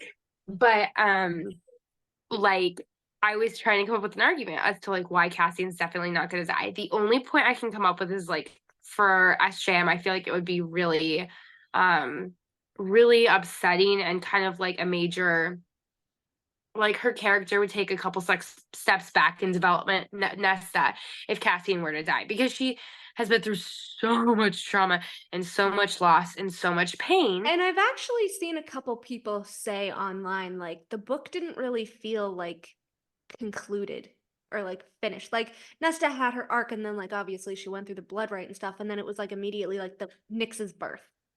And like Yeah. we never got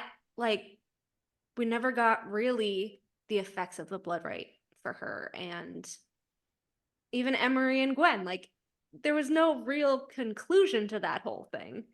No. So I mean, usually with trauma, there is at least one like regression, so to speak. Yeah. Obviously, we've seen that with Tamlin Yeah. a bit, Oh, my and boy. Azriel with his anger, and even Elaine. So it would make sense that, you know, Nesta takes more than one hit to become who she's supposed to become, which we've discussed is probably Lady Thor. Yeah, I agree with the Lady Thor thing.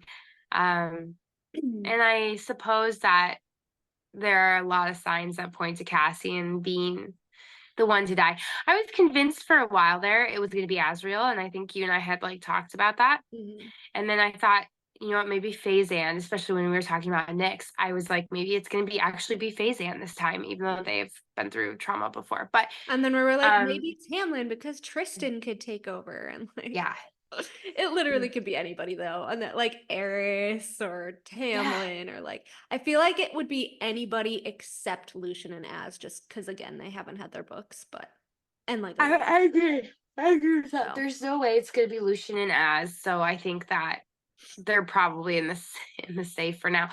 And then certainly when she released her bonus chapters and there is no Cassian anywhere. I The mean, only again, it could be in the middle of the book, but I don't know why. I just every time I've read a bonus chapter or have seen a bonus chapter, I automatically like assume it's in the middle of the book, because I mean they were in the middle of the book after I looked it up. But for some reason, I'm getting the vibe that the whole Azriel Nesta Bryce one is at the end of the book, like before she leaves. yeah, I get I don't know why, but I get that vibe too. Or like they're like training. I don't know. I can also see like middle of the book they're training. I could see it. But then Because why no the way Cassian? I know, that's the problem. The way that that's what fucking scares me. The way that she describes it, it was like Azriel, Nesta, and Bryce like get to know each other and their worlds a little bit better. So I'm just trying to like, are they out drinking? Are they training? Like, what could they possibly be doing? And I don't know. What would they be doing without Cassian?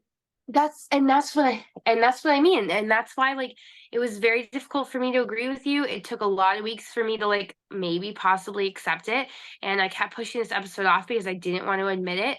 But I do think it's weird that like Cassian's not there. And that's why I think the bonus chapter's at the end of the book. And I think that by the end of Hofast, Cassian will probably Be dead. be dead. Even though he's in the ends of Crescent City too, like him and Nesta are. I haven't finished it, but I know that he's in that room with them. So it sounds like during Which is why it Hofast makes no something's gonna sense for happen. him not to be with Nesta in that scene. I know. So I agree. Melanie has won, and I'm not saying I want him to die. I'm just saying it's the most probable death. and I feel She I may do feel like not. She may not. I I will. honestly don't see, like, I don't see what she could do with him in the future. I just don't. And you She want to could know what? completely just make up a random storyline in Hofast, I guess. Yeah. Kind of like the Valkyries in Akasif, but like, what is a general gonna do? Like, I just I don't get what I that know. could be, because he hates being an emissary, so he doesn't really want to have anything to do with the whole human thing. So, like, there's really So nothing else for him to do. that's what I had wanted to ask you, because I know that you're a writer and maybe you can give me some insight into this, because I was thinking about this a lot today. Why does she take him? Because, and I was like reading through like all these old books, and like Cassian is so richly written. His character development and like the personality behind him. And then I do think to Silver Flames, and I'm like, there's a contrast there. So my question to you is like, why would she show the reader that he is trying to be, or Rhys is trying to put him in an emissary spot? What do you, or in an emissary job? Why? Do you have any idea? Well, I mean, at Because the like, time in Akasif, he literally only did that because Azriel was already busy yeah, with like all the other stuff, and Koshi. shocker, because usually he has no problem filling up Azriel's plate, which was a little weird to me. Yeah. But like Cassian, like the last time Cassian played courtier or emissary or whatever it is, he destroyed a fucking building in summer. So why are you trusting him to do it again?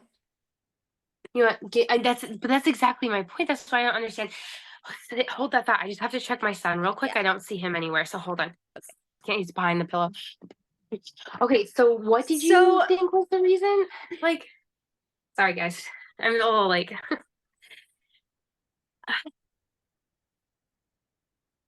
If Jurian is going behind everyone's backs, maybe it's setting up Jurian to kill Cassian.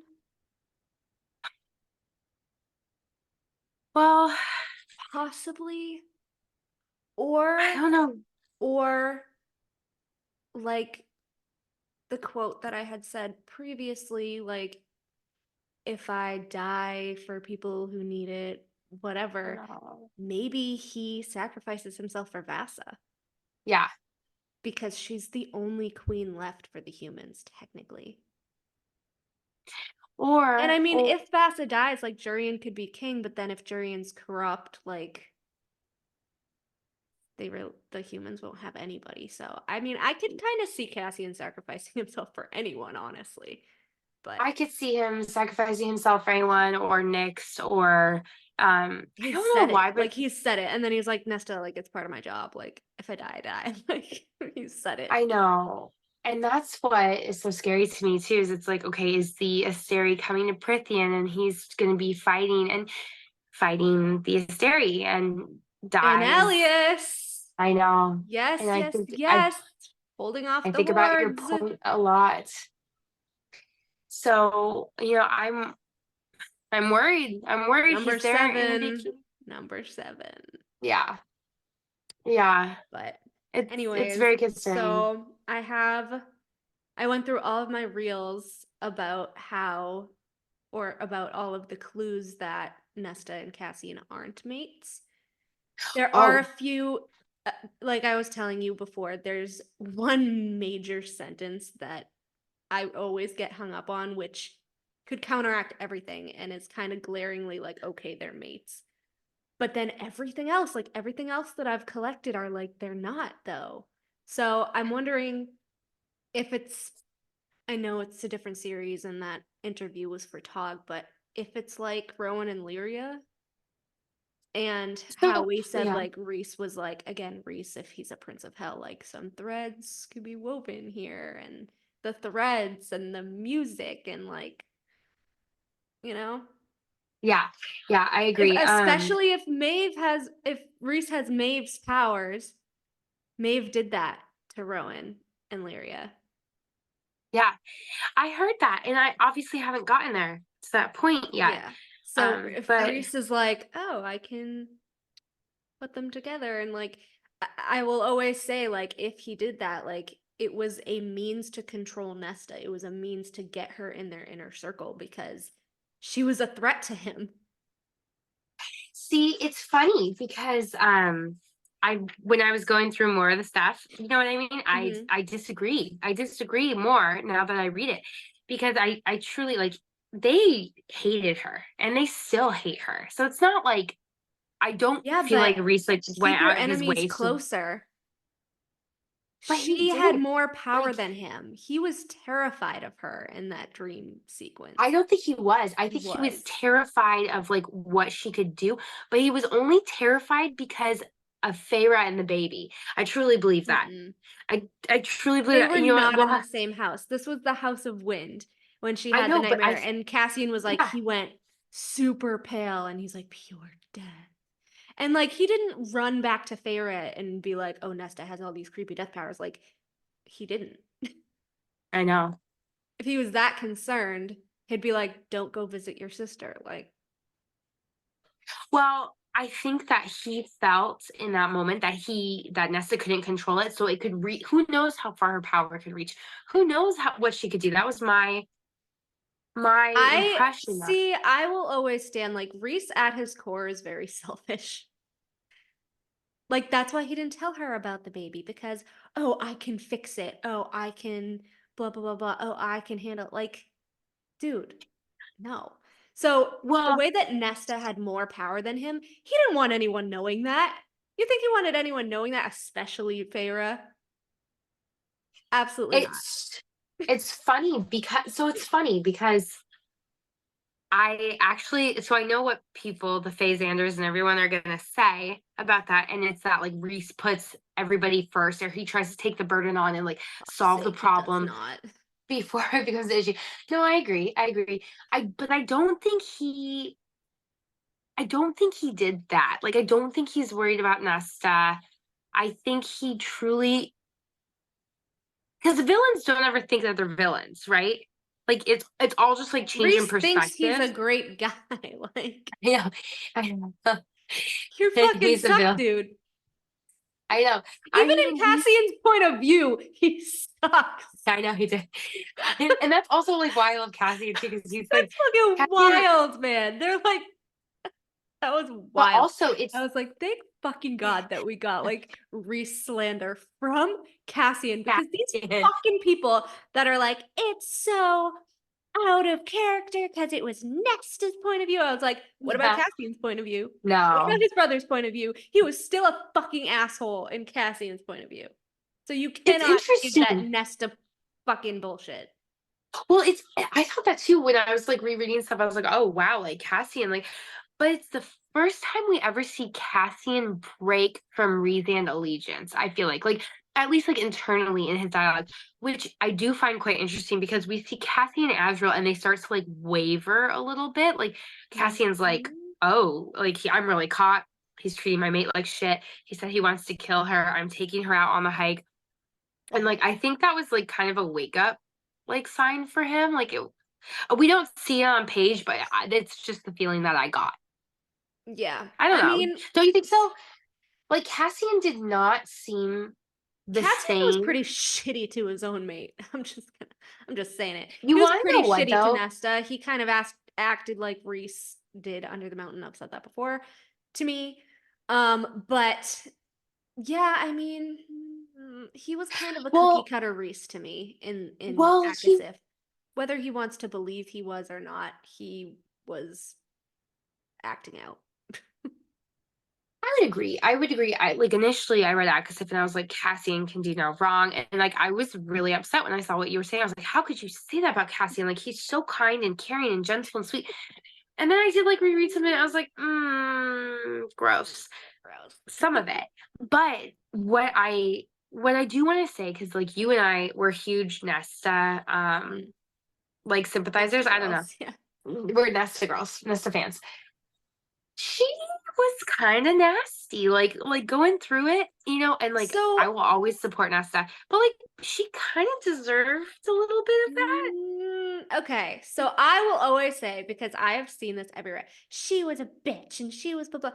Being a bitch is the least fucking crime in this series. But okay.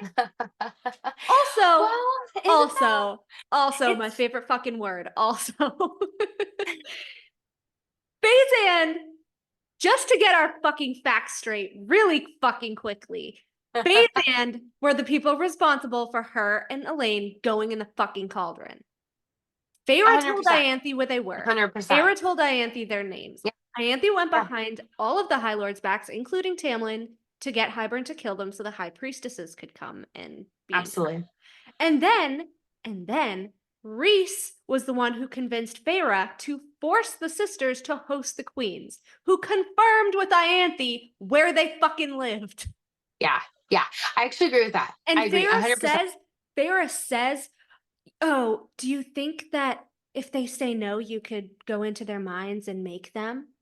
She fucking says this. I'm telling you, I think Feyre, out of everyone, is like kind of the most villainous in the entire series. I'm going to be honest with you. It's the magic. It's the magic. The magic.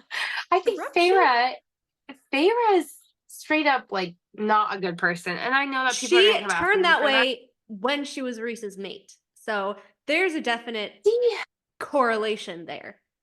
Okay, But we can't get into that. We can't get into that. Wait. I just want to bring one thing up, and then we're gonna go back to Cassian. I just want to bring one thing up. I swear to God, and then we won't. Because you're like jumping around the screen. What are you doing? Oh no, okay. Not Akamath. Fucking hate that book. What? I hate this book too. This is my least favorite book. It was honestly awful. Everyone's like, Akamath. I'm like, it was so fucking boring. And when it wasn't boring, it was disgusting.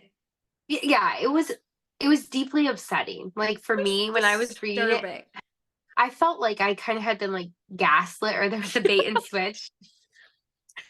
And everyone says Stockholm Syndrome was Tamlin. No, Stockholm Syndrome is definitely fucking Rhysand. Yeah, definitely Rhysand. Oh, go crawl through her fucking victim's flesh as I laugh at you from this fucking tree branch and watch you fight for your life to deserve me. Fuck off. I would be like, I ain't your mate. Good fucking bye. Shove you down that fucking chimney. I love that so much. You know what's so funny though is like I read that scene and like now I just laugh. I just crack up because I'm like, it's so evil and like so like it's like well, so I look back now and I'm like, too bad the Weaver didn't catch her.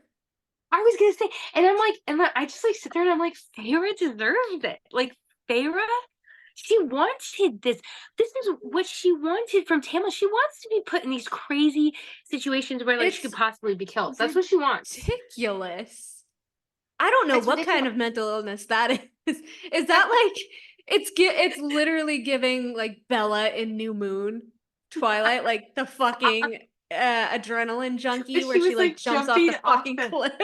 Like, why are you trying to like get yourself killed for kicks? Like, what? You know what's so funny is like when I was in high school and I was reading that, and we're not gonna TV when this, I like read Bella like jumping off the cliff, and I was like, well done, Bella. I probably would have done the same thing.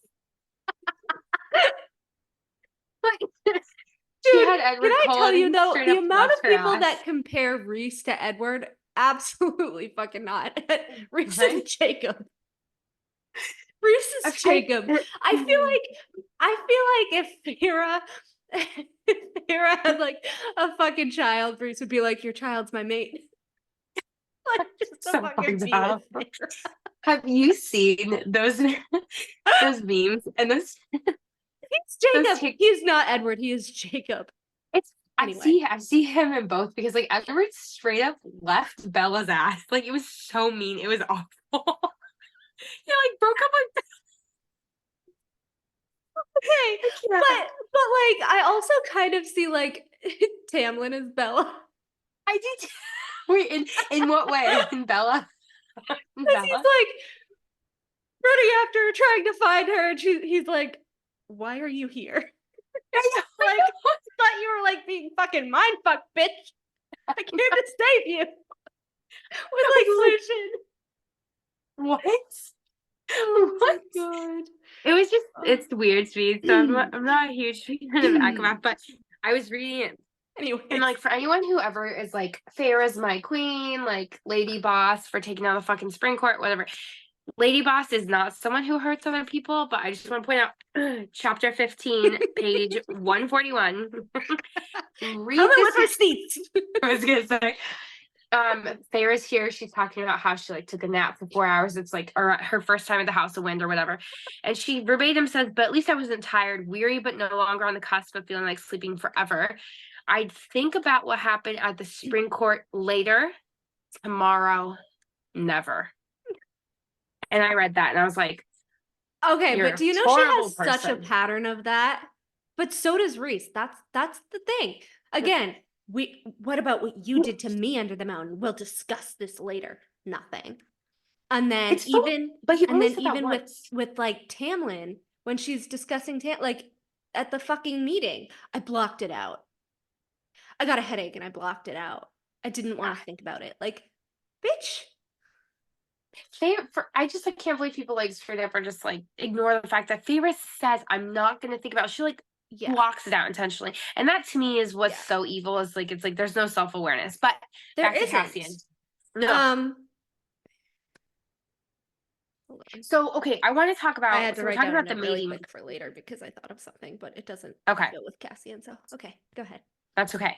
So I know that you are convinced that Nesta and Cassian aren't mates, which also equally disturbs me because I love them together and I do think that they feed off each other in a really, maybe not the healthiest way, but in a good way. And I think that they match each other well because Nesta's kind of like she's very grumpy and she's kind of like a surly, grumpy sunshine. Yeah, she's a little bit rough around the edges. Like you know, she's a certain taste. She's not for everybody, certain flavor, you know. But like I relate to her completely. Like I'm an Nesta, 100%. Cassian is the sweet. Because the difference is like Nesta is a traumatized bitch. Like she lashes out at the people that do her wrong. Like she's not gonna like she didn't lash out at Gwen, she didn't lash out at Emery, she didn't lash out at Clotho. Like she only lashes out at the people that fucking deserve it. Yeah. They fucking deserved it. I'm saying it right now. They fucking deserved it. Okay? I don't care how fucking mean she was. They deserved it. They did. Meanwhile, they did. Feyre's just like, I'm gonna kill half an entire court of innocent fucking people that didn't hurt me because I'm petty. Like, no, I don't vibe with that kind of bitch. I don't vibe with that either, but it's interesting that Nesta has way more hate than Feyre does, and that always blows my mind. Though. She does not. In the fandom. You know what I mean? The like fandom is Nesta, so fucking backwards. It's sad. It's so backwards. Like Nesta has done things, but hasn't like actually caused like harm to innocent people. She's never hurt anybody that hasn't hurt her or tried to hurt her. That's the difference. And Feyre would willingly do whatever. Like, again, going into Tarquin's mind, stealing from Tarquin because Reese asked her to. Yes.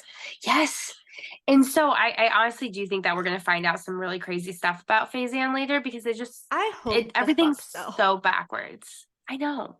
I get so mad about this that like every word out of my mouth is fuck. I'm sorry, but like it just gets me so mad that like everyone's like Nesta's a bitch and she didn't deserve anything and she didn't blah, blah. Nesta didn't fucking hurt anybody ever. Well, so she called Feyre stinky. Who the cares? Stinky. She was spitting facts, just like Tamlin at the meeting, spitting facts. Yeah. Hello. That's a fact. She was a fucking smelly ass, nasty. That's just like, I don't want to sleep next to you tonight. You smell like a friggin' pig. Who just rolled in the fucking mud. Anyway. So my thing with Nesta, because we're talking about Nesta and Cassian being mates, so I feel like we need to talk about their character a little bit. Nesta, I do feel like she was wrong in that she wanted to punish her father by not helping and not getting a job. I get that. And she was a kid herself, and I understand that completely. Yeah. However, I do, like, when I went back, I was, like, reading, I was like, I do feel like she probably could have gone out and, like, helped a little bit more. I truly believe that. I understand that, actually. I understand that, because we're both the oldest sisters, right? We are. I fully understand this. My little personal thing here, I hope none of my family ever watch this. They probably won't. But see, my mother kicked me out of the house when I was 21 because we got in an argument about my younger siblings. As you know, they're a lot younger than me. And so basically, the route to work was always super trafficy, whatever. And so she wanted me to drive the kids to school every day during the week so that she wouldn't be late for work. But my job was farther away than hers, and I had to take the same road. So she wanted me to be late so she didn't have to be late. I'm like, no, they're not my children. They're my siblings. They're not my fucking kids. I don't care if I'm an adult and they're minors. I'm not their mother. I'm not doing it. So we got into this huge blow up fight, and she's like, if you're not gonna help the family, then you can get out. And I was like, all right. So me and my friend packed me up, and I literally left and went back to my grandmother's house. And my grandmother obviously took me back in because that was her fucking favorite. And my mom literally wouldn't speak to her for like 3 months because she took me back in. And I was like, I'm not their parent. I will be their older sister. I will babysit if you want me to in exchange for stuff. I'm not being your built-in babysitter again, because that's what they would always call me, like in public, to their friends, to our family. It fucking grated on my last nerve. I'm like, I'm not a parent. I'm not parenting them. And everyone's like, as an older sister, I'm responsible for my siblings, and Nesta was awful and she should have taken care of them and blah, blah, blah, blah. No, the fuck she should not have. She was 17. She was also a minor, and she wasn't the fucking parent. It would have been totally different if they didn't have their father. They had a parent. Yes. Their father was the parent. So she was under no obligation, whether he was doing shit or not, no obligation to be the breadwinner.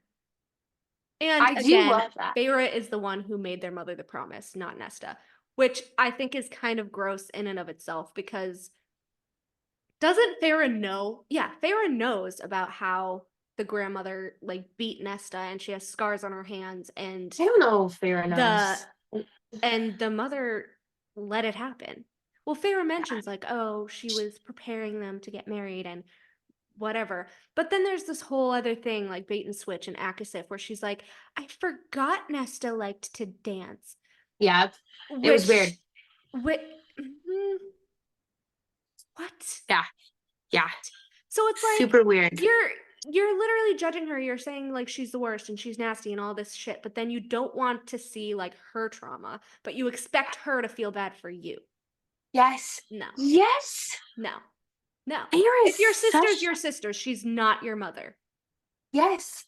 And I agree. I like your story. I completely understand where you're coming from, and I agree. It was not Nesta's job, and those are healthy boundaries that like you talked about. Those are so healthy. I'm so jealous that you have that confidence to go and do what you did, because I wish I had like, that. It was hard.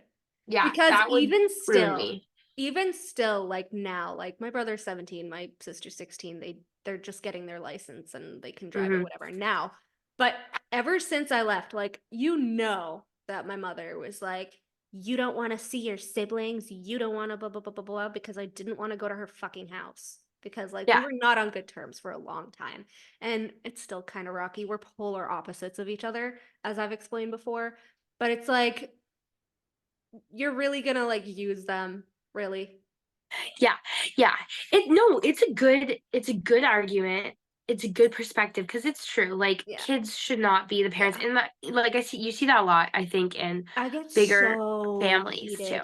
I get so like every time I see a comment like that on Instagram, like I always tell myself to scroll, but I'm like, I physically cannot deal with this. Like, no, it was not Nesta's responsibility.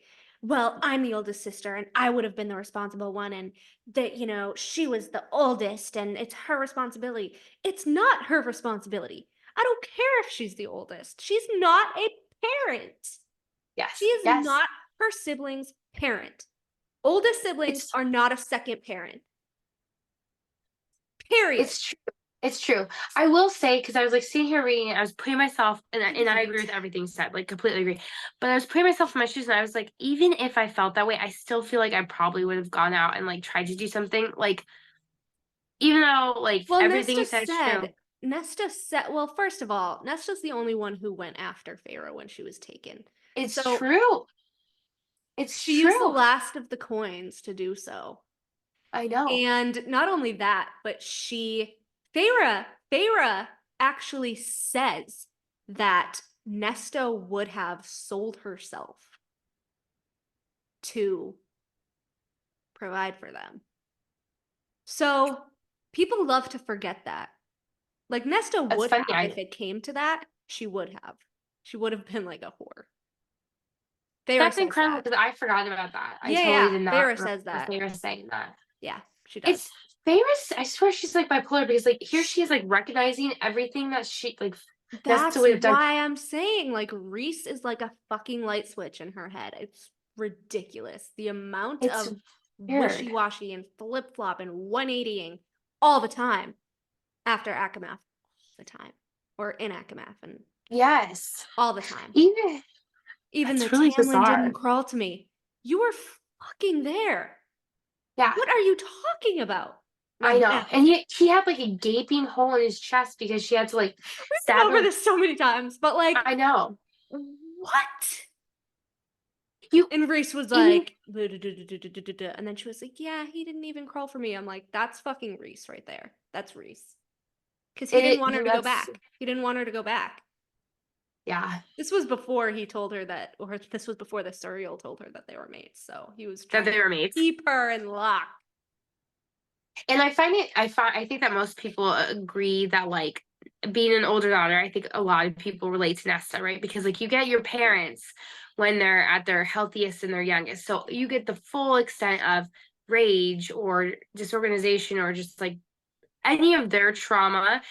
You're gonna get the My most mom abuse. had me at 20, so yeah. and she's still, as I said, my polar opposite. So it's she hard. never really grew up. Like, I was always the responsible one, honestly. My grandmother helped raise me a lot. And like, my mom took me on trips and blah, blah, blah, blah. But like, she was young, you know. She would literally like put me to bed and then go to the bar or like go out with her friends. So it's like, that's why I am the way I am. Like, super analytical, super like, I gotta do this and like, you know. But you want to know, I'm super analytical too, and I think it has that because we're very similar. It has something to do with the way that we were brought up. Chaos. What? We were brought up in chaos. That's why. And having to analyze. 5 fucking aunts in a house. My 5 aunts, and 2 of them, my mom and another one that did not get along, that would literally sometimes get in like fights. And then my grandmother and my grandfather, who literally didn't speak. It was weird. My grandmother like slept upstairs and my grandfather slept in the porch, and my grandfather had anger issues at some point, and chaos. Like, one small house, 1 bathroom, 3 bedrooms, or like 4 bedrooms, 2 to a cell. It was 2 to a cell. That's what my grandmother would say. 2 to a cell. So it was so sweet. I was literally raised around all fucking bitches. Like, so. And you had to navigate that. Constant chaos. Yep. Yeah. And everyone PMSing and everyone pissing each other off and like all the time. So I was just like, I'm just gonna not cause problems. Like, I'm gonna be the quiet one.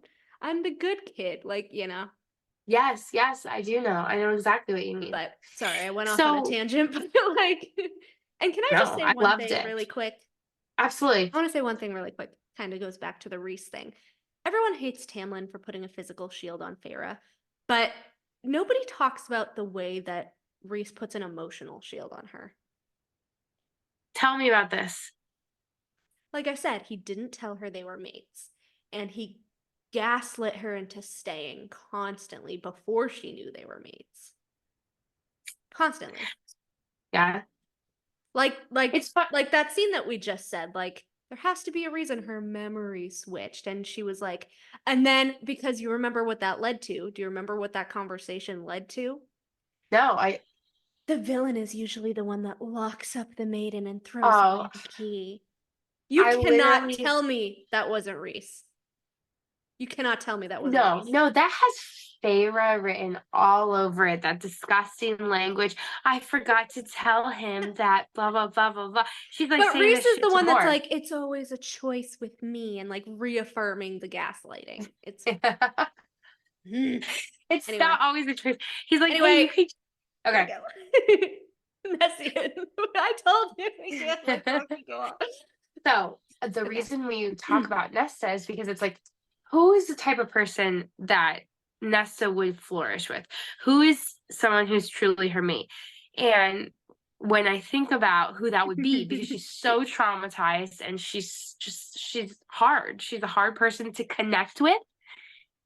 I agree. I think it's Cassian. No, see, I feel like she needs someone who can both connect to her trauma and also fight her fire with fire. And I don't feel like that's Cassian. Cassian more like ignites her. Like he pours gasoline on her flames. Yeah. He pours gasoline right on it. Like he doesn't help it at all. Like they're not twin flames. He's the gasoline and she's the flame. But like, and I know I like don't it's all know. the flame significance, but again, Eris, I feel like Eris, like, and it's just weird how Moore's like, you'll make him crawl by the end of it, and she's the truth person, and I don't know. I don't know. It's but like, weird. And then like the way that he just wanted to marry her on sight, and I was like, well, it was weird to me because I actually did not like this scene, and I know that you really like it and everyone really likes it. But here's the reason why. No, I like their dancing scene, but here's the reason why. It's when they're like Reese and Feyre are on the dais, right? And then everyone's like below, and then Eris initially turns and he's like looking at Elaine, checking Elaine out, staring at Elaine. Not. Yes, he is, and it's in Silver Flames. Go back and read it. And he looks, and he like was not interested. He's trying to get a read on if Lucian and Elaine accept. That is not the impression that I got when I reread it. because of the meeting. Do you remember he brought up at the meeting how he was like, and how is our brother's mate? Like he let it be known to everyone that Baron and the brothers knew about her. So, yeah. And he knows that Baron is a definite like risk to them. So I think he was like, are they mated yet? Like, like I didn't see him like checking her out because he was so into Nesta. But I feel like he was like forced, and then once he was forced onto Nesta, then he was like, okay, I changed my mind. That's how it read to me. He was like all about Elaine when he first got there at the ball. It was all about Elaine. No way. And then no way. and then Reese was like, quote. No way. Let's do it. Let's fucking go. Here. Let me find it real quick. Hold on. No, because then it was Cassian. He's like, Elaine in black. Yeah, it was like the same. That's right. It was the same time. Elaine in black, gasp. It drained the life from her. And I was like, anyone who thinks that Elaine is staying in the Night Court is fucking delusional at this point, but who am I to say that? Hold on, let's see. I'm going. I think that it was towards like. Hold on. I'm getting close. He definitely like. I feel like he was assessing her. Because it was more like checking her out. He was like looking at Lucian longingly, and then he was like questioning about him at the meeting, and then like they were casual at the Band of Exiles manor, but they weren't alone. So he's probably like, is Lucian finally happy? Like, did she accept him yet? Like, I saw that as him assessing like what's going on outside of the immediate issue with Lucian, because he's always like, even in the background, he's just always kind of curious and involved in Lucian's life, even though Lucian doesn't know it. Yeah. That's what I saw. Interesting that you said. I'm finding it. So you know what I'm looking at through here is I didn't realize that there was a quote in chapter 17. She knew Elaine had given her maidenhead to Grayson a month before they turned Fae. I didn't know that. I didn't know that they. I forgot. Yeah. that they had like been together. Yeah. Yeah. Oh my gosh. Mhm. That's crazy. Yep. Oh shoot. Hold on. I'm coming. I'm like looking for it. Oh yeah. That's probably half of the reason why she was so like pissed off at Uh-huh. him. Because like he like used her and then he was like, "No, you're different now. Throw away." Yes. Yeah. I mean, it was really surprising. Here we go. Eris stalked to his side, their honored guest, and allow me to extend mine as well on behalf of my father and the entire Autumn Court. He flashed Feyre a pretty cultivated smile. He Ooh. shall be thrilled by this news. Oh no. Threat. Not the baby. Reese's mouth curled in a cruel half smile, the stars winking out in his eyes. I'm sure he will. There was no pretending tonight. Reese truly was the High Lord of the Court of Nightmares, while Feyre and their babe were here. He'd slaughter anyone who threatened them and enjoy it. Reese said to no one in particular, music. An orchestra hidden in a screened-in mezzanine began playing, and Feyre raised her voice and I love when she does this because it grinds on me. Feyre raised her voice and said, "Go, eat." The crowd elated as people aimed for the tables. Fucking Feyre. Oh. Only Eris. What? Look what it says What? about Cassian. Okay, keep going. Okay. Only Eris and Kyre remains here yeah. before them. Neither spared more much of a glance, though she smirked down at them, her red dress like a flame in the gloom of the hall. Like a flame. Rejected Interesting. mates. Keep going. Sorry. The red is interesting. Cassian in his black armor felt more like the beast carved into the towering pillars beneath this mountain. Like 6 feet below. Yes. Wait, I'm gonna highlight that beneath the mountain. He brushed like his hair. 6 feet deep.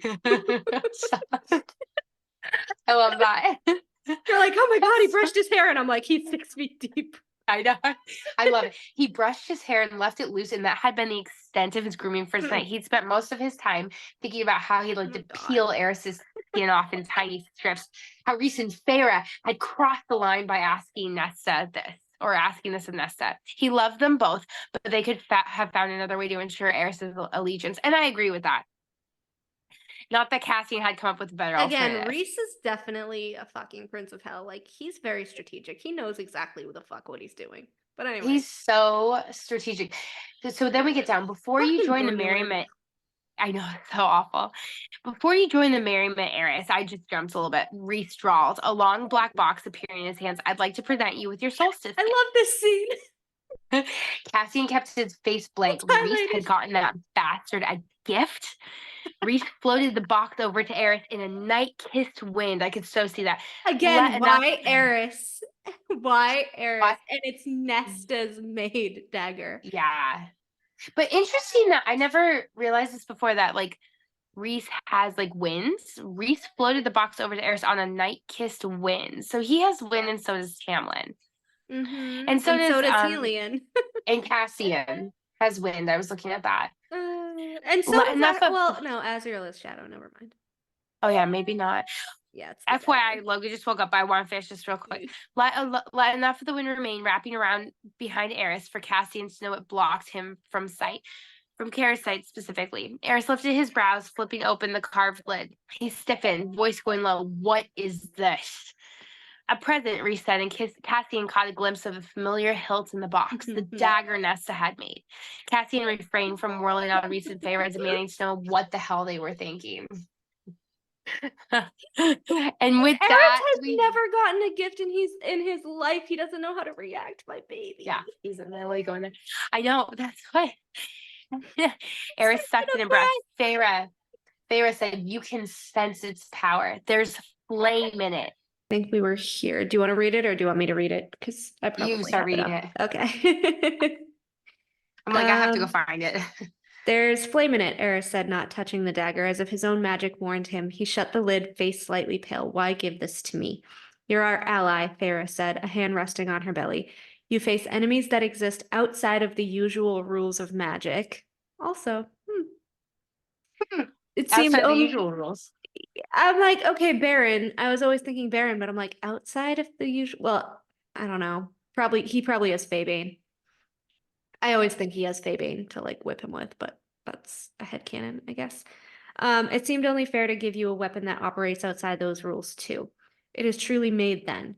Cassian braced himself for the truth, the damning, the dangerous truth to be revealed about Nesta. But Reese said, "From my personal collection, a family heirloom. Is this a mirror to Truth Teller and more?" I know. I was just thinking the same thing. I was like, a dagger. This is really interesting.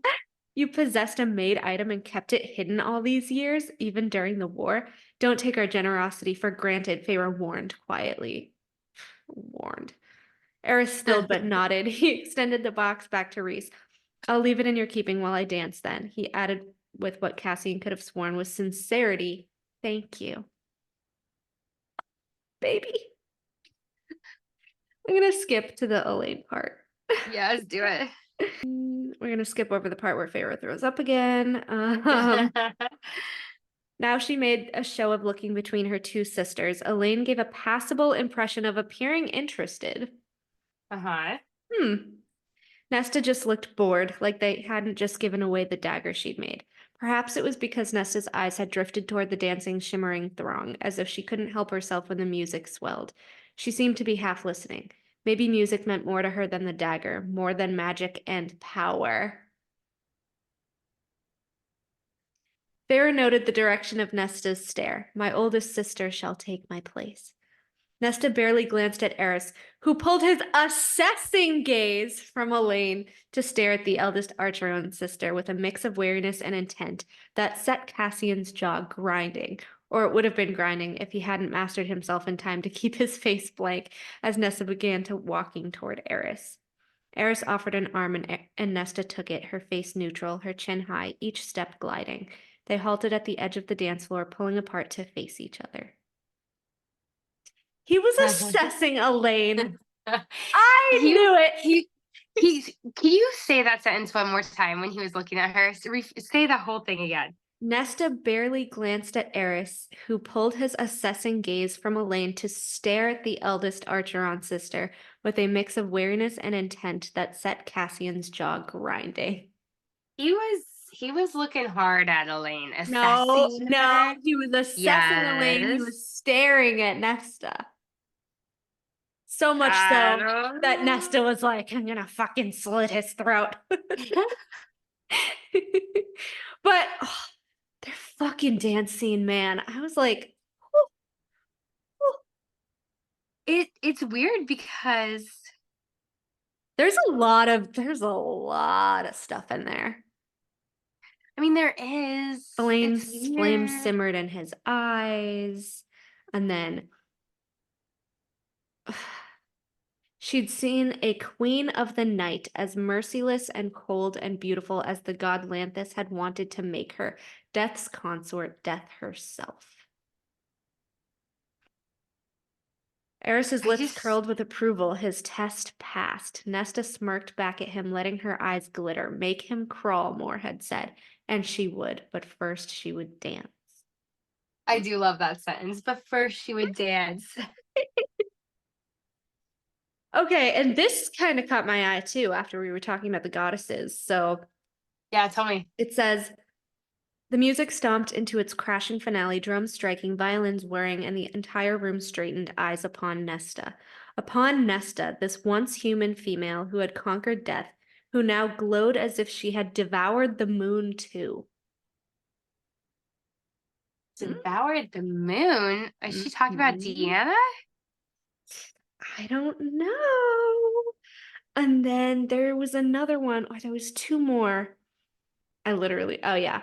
One spin after another, moving across the now empty dance floor like a night storm. Is that one. And then her tiara had sapphires on it too, which was interesting. That is interesting. So it seems that Reese's court uses sapphires, right? That's like the gem of choice, basically. And then it says, Nesta spun solo on the toes of one perfect foot and smiled, not a courtier, slick smile, not a coy one, but one of pure wild joy brought by the music and the dance, and her wholehearted yield to it. It was like seeing someone being born, like seeing someone come alive.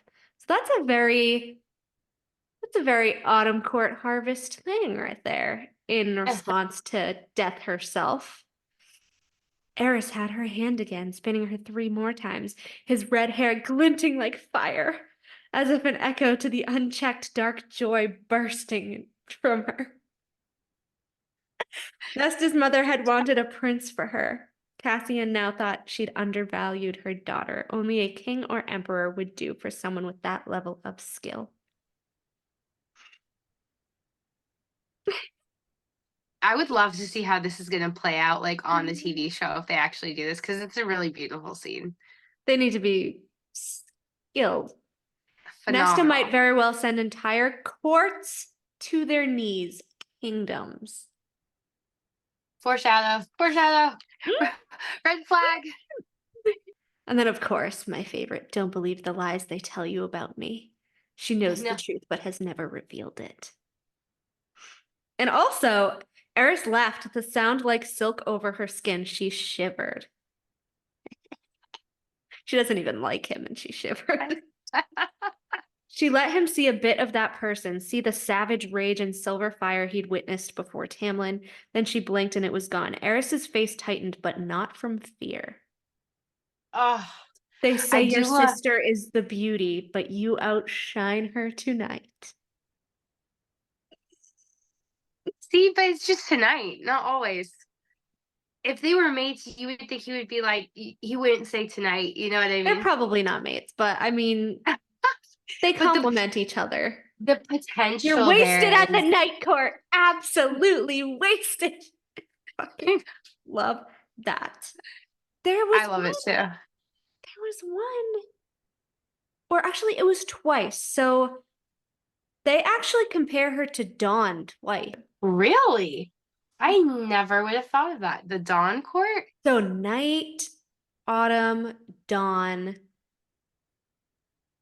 She's sounding like High Queen. I don't know. I don't know. Trust Rhysand to keep you hidden away. Okay. Eris's amber eyes studied her. Wait, we gotta write that down, okay? Because this is for our graph. Yeah, I told you. You're right.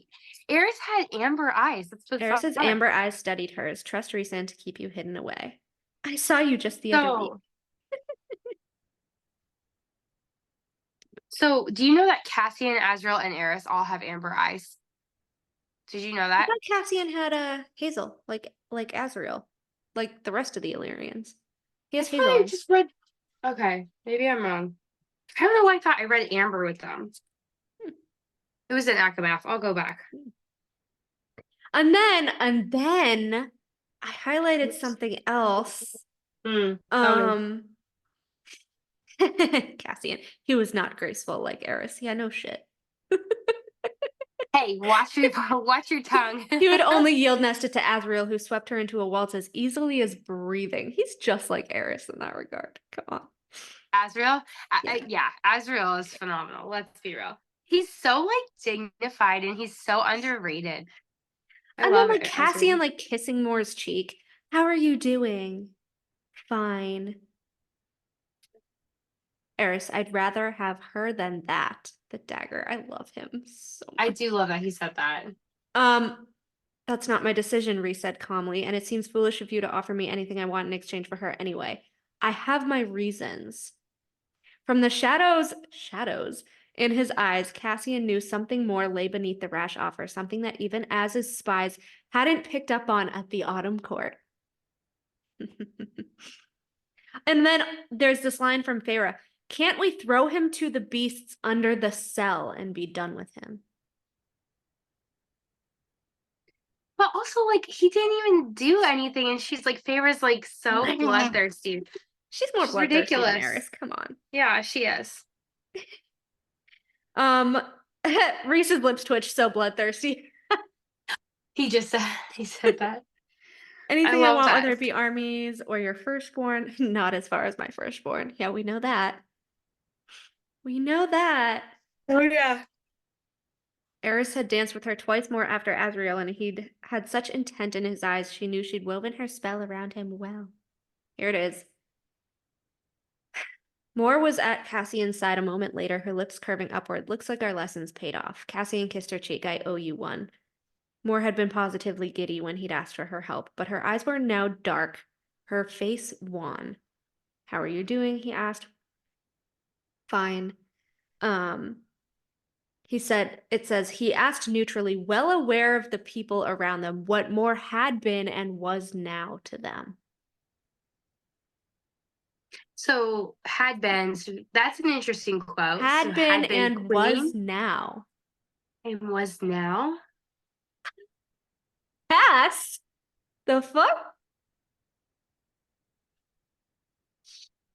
Fine. She nodded to Nesta. I enjoyed seeing what she did. She changed the subject real fucking fast. Yeah, she did. Elbowed him in the ribs, though I suppose you just had to cut in, didn't you? Reese can't deal with it. It seems like Reese is. That was I like have to say, that was a scene. That was a little scene. Oh, that here it kind is. of drops to deeds. I found it. Read it. It's when when she's dancing with Cassian. He spun her and she whipped herself around his arms, waiting to catch her. His hand on her waist tightened, his only warning as he launched them further, faster into the music.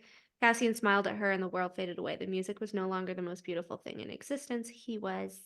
Nesta couldn't stop it then, the answering smile that bloomed through her at last, stealing across her face bright as the dawn. I love that And then she's compared to Dawn. And then in the training, it's like breaking like dawn or something like that. I was like, I'm looking at the notes that I wrote down with you the other night. Deanna, Lady of the Huntess, Lady of the Hunt, Goddess of Moon, Protector of Young. I don't hear anything though about Dawn. Okay, first of all, the present that he had gotten her that he threw into the side drawer was like the first book in existence.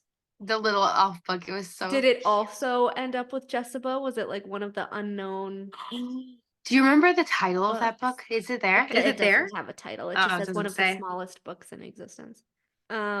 This isn't it, but Gwen's talking about Katrin and she says, I wish I could have one more moment with her, just one, to tell her that I love her and say goodbye. Hofast is necromancy. I'm kind of excited for Gwen. Oh, poor baby.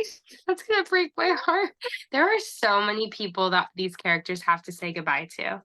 I know. Connor, Gwen's sister. I know. Hold on. Where was this? Connor's gonna be a thing. I know it. Emery had said she was obligated to visit her horrible family. No, the fuck you are not, Emery. Nope. You are not obligated, girl. Also, can we just talk about, I want to say like some positive things about Cassian right now because his character has been so bashed. Yes. Go ahead. That he, while you're looking for that quote, that he went out of his way to learn all of these dances for Nesta because he loved and cared about her so much. I mean, like, come on. No, he said he already knew how to waltz. He knew how to waltz, but he just had brushed to learn up on it specific... with Moore of all people. Oh, well, Moore is awful, but like he learned specific. Probably gave her some matching cobalt lingerie. Hewn City dances because they were specific to Hewn City apparently. So she taught him that. That was wonderful. Also, Cassian is one of the only males in the series that takes his time to teach Feyre and Nesta how to fight. Like day after day, he meets them in the training ring and he teaches them how to fight. I mean, how freaking sweet is that? and then Cassian and Azriel, like thinking of all the good things that he did, Cassian taught in him an entire library of like sexually traumatized priestesses how to fight. They're wonderful. How can we hate on them? They're fantastic. Yes. He went out of his way to go have the orchestra replay all of Nesta's favorite music so she could dance to it whenever she wanted to. I know. Hello? I know. The Symphonia. Yeah, I mean, like, I love that he got it from Helion. I know. Like, how do you think that went down exactly? I don't love to wanna think know. of their interaction together. Like, hey, I want to impress Nesta. Can I have one of your recording things? And he wants, oh yeah, this'll get it for you. And also, to the people that say that Azriel's shadows hide when he's comfortable, no. Nesta literally jumped up and hugged him for getting her the Phalite booklight thing, and his shadows were swirling. So fuck off with Were that they bullshit. swirling? Fuck off with that bullshit. Mm-mm. Nope. Nope. Nope. No. Cassian's cheeks stained with color. I went back the next day, asked the musicians at Hewn City to play it all again for me, plus some of their favorites. So why are we acting like everyone in Hewn City is awful? I know, I don't like that. I don't like that at all. And also, Cian called Eris a princeling. Princeling like Eris. Hello, Tog. It's funny because when we were talking about Tog and you brought up Dorian and like all the Autumn Court similarities, but somehow he's not Autumn Court coded. I don't know. He's really not. And then But there's weird. this from Nesta. I am still terrified that if I let myself have you, it will be taken away. Someone will take it away. And if you're dead, ... Yep. Yep. I saw that. That was very upsetting. Oh, I found it. Let's do it. Oh, of course. It was like Cassian. They were like fucking having sex and he like roared or whatever. It says the sound was the summons of a hunt, a symphony, a clear horn playing as dawn broke over the world. What? A hunt? A hunt, a symphony, a horn as dawn broke over the world. A horn. One of the reasons, I think. This is probably one of the... And then, like, they just keep having sex, but then, like, yeah. So wait, are you it. alluding to the fact that Nesta could possibly have Deanna's powers? Maybe. If they're descended from Deanna. Yeah. Because Feyre does, too. Feyre And it would actually make totally a little bit of... Well... If Elaine's the fawn, she's kind of the prey. Yeah. So fun. It's Elaine. Elaine's definitely a part of like the spring autumn court lines. Yeah. So, well, that's that. But then this kind of alludes to Helena a little. Huh. So it says, thread after thread of pure golden light flowed into him, and he met it with his own, where those threads were woven together. Life glowed like starfire. So actually... You stole my quote, you stink! That's my quote. No! So remember we said that Helena was Rhys's ancestor. Yeah. So that would allude to the fact that Rhys is fucking with the threads. Thank you very much. Wait a second. How does that allude to the fact? That does not allude to the fact at all. The stars winked out in his eyes. Pure starlight in his eyes. He's Helena's descendant. Well, and Maeve's descendant who fucked with mate bonds. No, god damn it, no. I'm gonna golden use that same threads quote. Between their very souls shone as if they formed a harp strummed by a heavenly hand. And that is fucking Thea. Yes, because the harp, yes. Thread, did you Threads, yes. Not a mate bonds come from the cauldron. Thread after thread of pure golden light flowed into him, and he met it with his own. Starfire. But also, anytime there's mates, we hear like wording like this. Granted, it's not multiple threads; it's just one thread. Exactly. My point. But this is very mate coded. It's so mate coded. Okay, but I said because here I said. So this was clearly the consummation of the mate bond, and yet, what's normal? I said I could barely look at him without wanting to combust. The ... frenzy, he said carefully, as if fearful the wrong word might send us both hurling for each other before we could get sustenance into our bodies.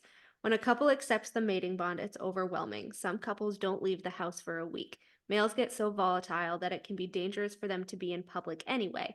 I've seen males of reason and education shatter a room because another male took too long looking in their mate's direction too soon after they'd been mated. That's what Reese says in Akamath. Okay. And then he like beat up Cassian for looking at her or whatever. So I said, this is the morning after Nesta and Cassian's.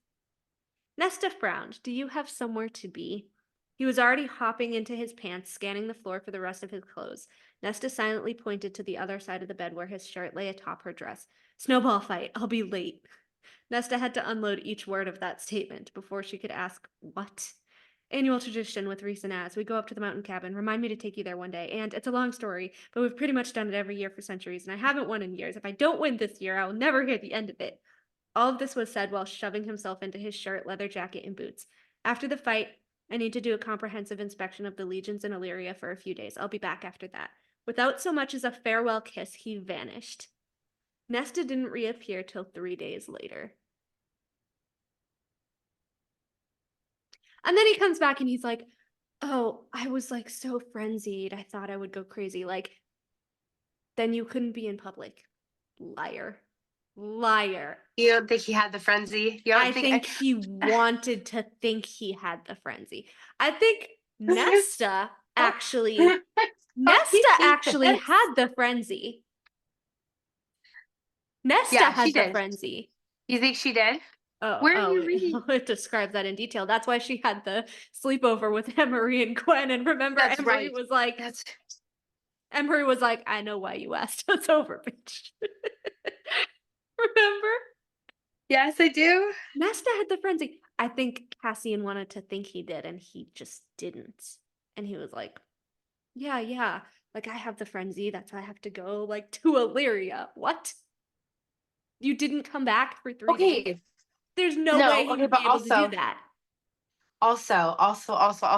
So we see with Phazan, right? Like when Feyre had died or whatever, and like Phazan was like holding on to the bond. She was like, the other end of the bond mating bond feels like home, right? Like every time. They never tug on a bond. Yes, they do. Every time. I'm gonna read. Well, kind of. Every time you see mates, people talk about it feeling like home. And then page 611 in Silver Flames. Hello, lady. A warm and safe and home at last in Cassian's arms. Nesta slept. But that was not in terms of a bond. Home. That was in terms of her comfortableness. There was no tugging of any bond. There was no tugging of any bond. Because it's not a bond, it's threads. No. Okay, then I have this one. I am your mate for fuck's sake, Cassian shouted loud enough for people across the river to hear. You are my mate. Why are you still fighting it? Why is one word somehow throwing you off? Because with that one word, the last scrap of my humanity goes away. She didn't care who saw them, who heard. With that one stupid word, I am no longer human in any way. I am one of you. I thought you wanted to be one of us. I don't know what I want. I didn't have a choice. Well, I didn't have a choice in being shackled to you either. The declaration slammed into her. Shackled. But immediately, right after the sentence below, he said that was an incredibly poor choice of words. He still said it. He still said it. That's how they are, because Nesta's difficult. That's how you feel, and trying to backtrack is not going to help. Nesta's difficult. If you say shit out of anger, you fucking meant that shit. You fucking meant that shit. All right, fine. Here we go. Let's bring out the big guns. If they were mates, like, do you think Reese ever would have said that to Feyre, even if he was pissed at her? Yeah, no, he would never. Exactly. But you can't. To counteract that point, Rowan, who was mates with Aelin, and everyone's like, oh, they're amazing, punched Aelin in the face. So I do think that everything's different. That was before they felt a mate bond. I think that Phazan is the exception and not the rule. That was before too. She refused. This was after they consummated their bond, I guess. Bro. But she didn't say the words. And she didn't say it. She's like, no, I'm not your mate. Like, Well, she won't wouldn't say it, but like they She had literally formed didn't a say it until she bond. almost fucking died in the flood rate. And then she's like, I can't have to say it. No. Nesta he calls almost him died. home. No. She felt Nesta bad. calls him. God damn It it. says, Nesta I said, says she's home. I There's said, threads in between them. I said Cassian was able to leave immediately and not come back for 3 days and then screamed at her for not wanting to call him her mate. Sounds legit. In Hofa, You know what? in Akafas, again, we're going to go over this one again. Rhys asks if Cassian is happy after speaking about Nesta. Cassian says, I'm getting there. Rhys's response is, I'd have to work on that too. Perhaps there were threads to be pulled and woven together. That I will admit that that's kind of a suspicious line. Suspicious. And then I But said, in Akawar, when Elaine is dumped out of the cauldron, her eyes immediately go to Lucian. And of course, we have that entire scene of Lucian fighting and spell cleaving to get to her in a rage because the guards were snickering at her naked body. But when Nesta comes out of the cauldron, she doesn't even spare a glance toward Cassian, who is on the ground dying with shredded wings. She goes immediately to Elaine. If they were true mates, even before the bond snapped, like Lucian and Elaine, she would have felt him dying. Consistently through the series, neither Nesta nor Cassian can feel one another's emotions or distress in the way that Phasand or even a Lucian does already. we don't know that about Lucian. You can't make that conclusion. Yes, we do. Yes, we do. No, we don't. In the No, we war, don't. he felt Elaine's distress when her father died. He ran from the shore to see if she was okay.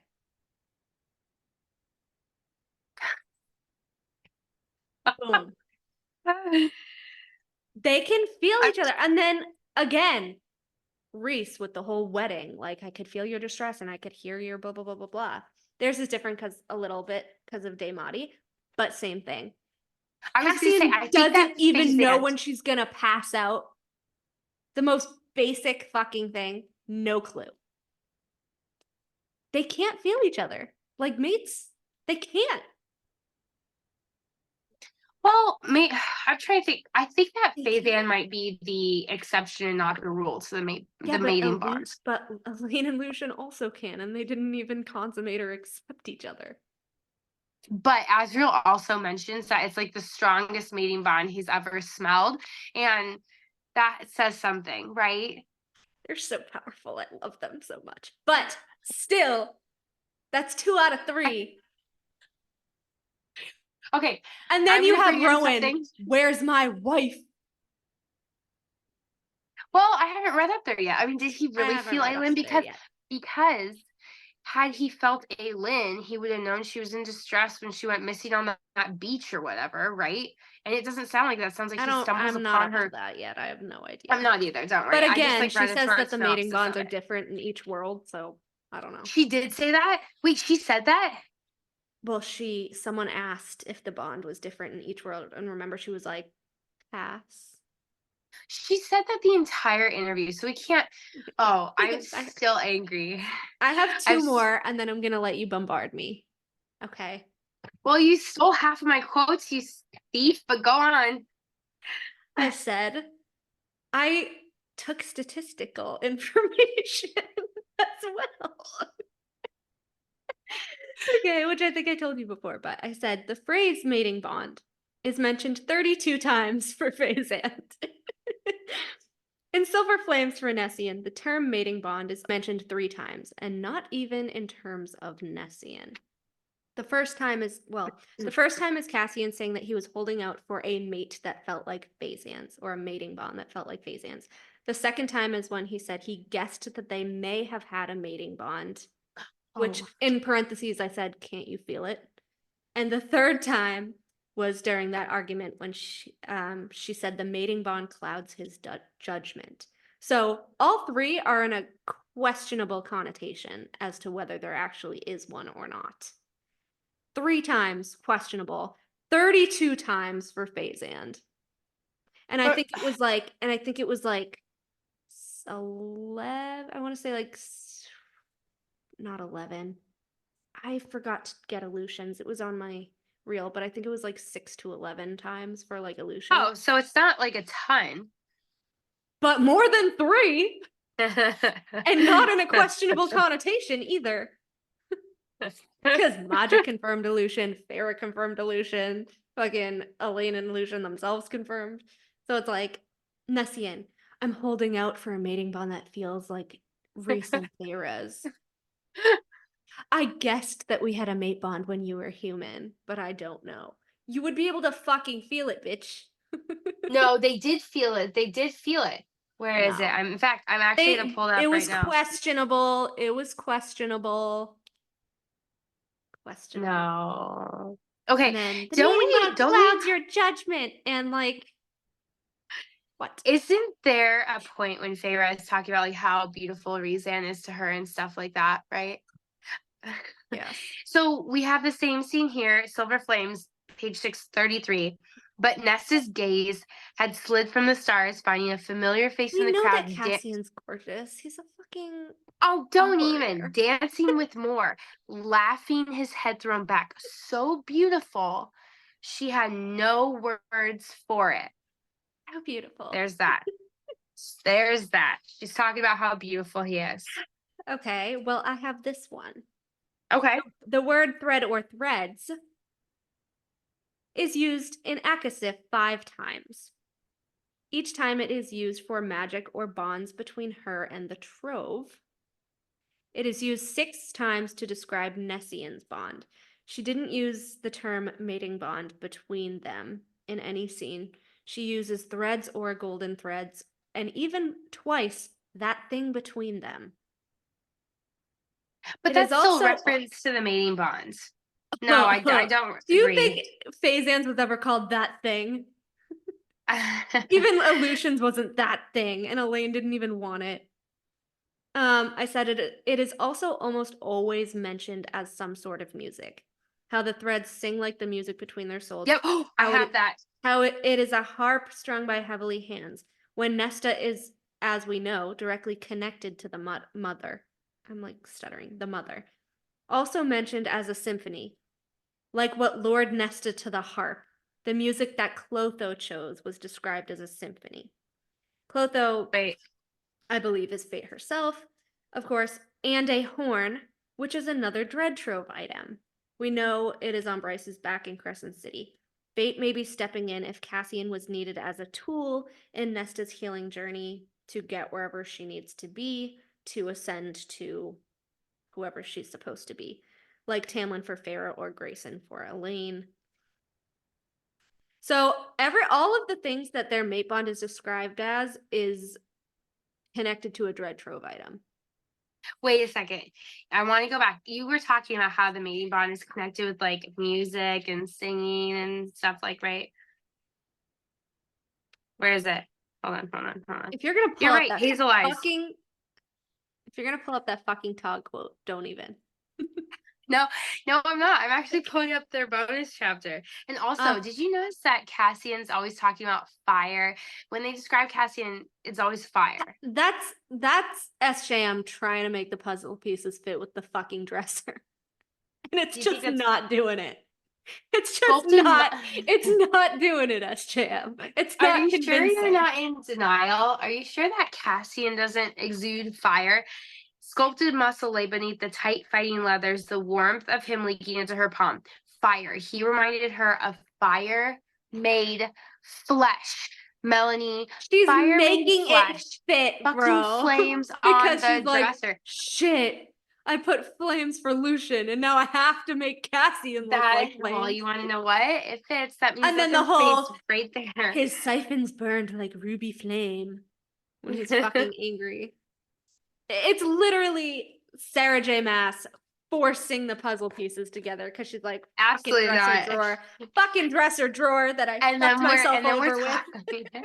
And then we're talking here, and in one of their first exchanges, he's talking about like he went to go kiss her, right? Okay. Wings and Embers is their bonus chapter. And you were just talking about the music and all I read that stuff. once because it bothered me so much. Okay, go ahead. I love it. I kind of like it. Of course you do. I was like, oh, Kathy. But also, I did kind of want him to like murder Thomas. Like, I did want him. I know. Well, also like Nesta's exchange, but it was like more and more. His body sang. Like he's talking about his body was like singing for Nesta. Nesta, okay, and one of their first meetings. Dude, he's a fucking man whore. Like, he's gonna want anyone. He's Look at like, you, you're I haven't resorting been to laid in cheap 100 insult. years. No, I haven't been laid in 2 weeks.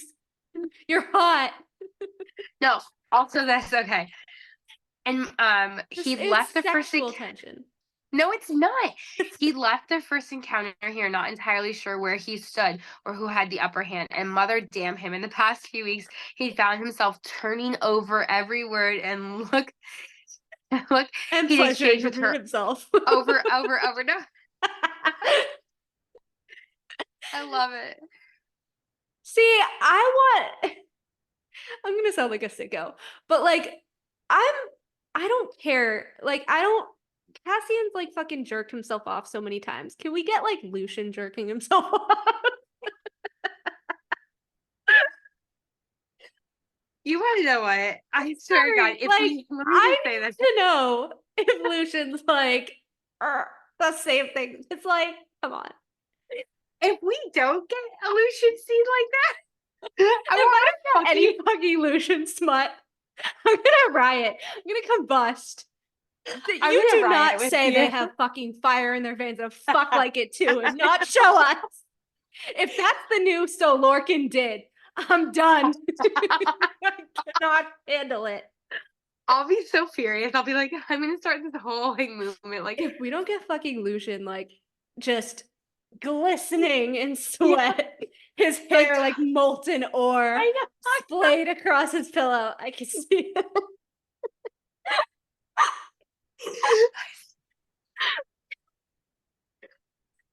You can't tell me.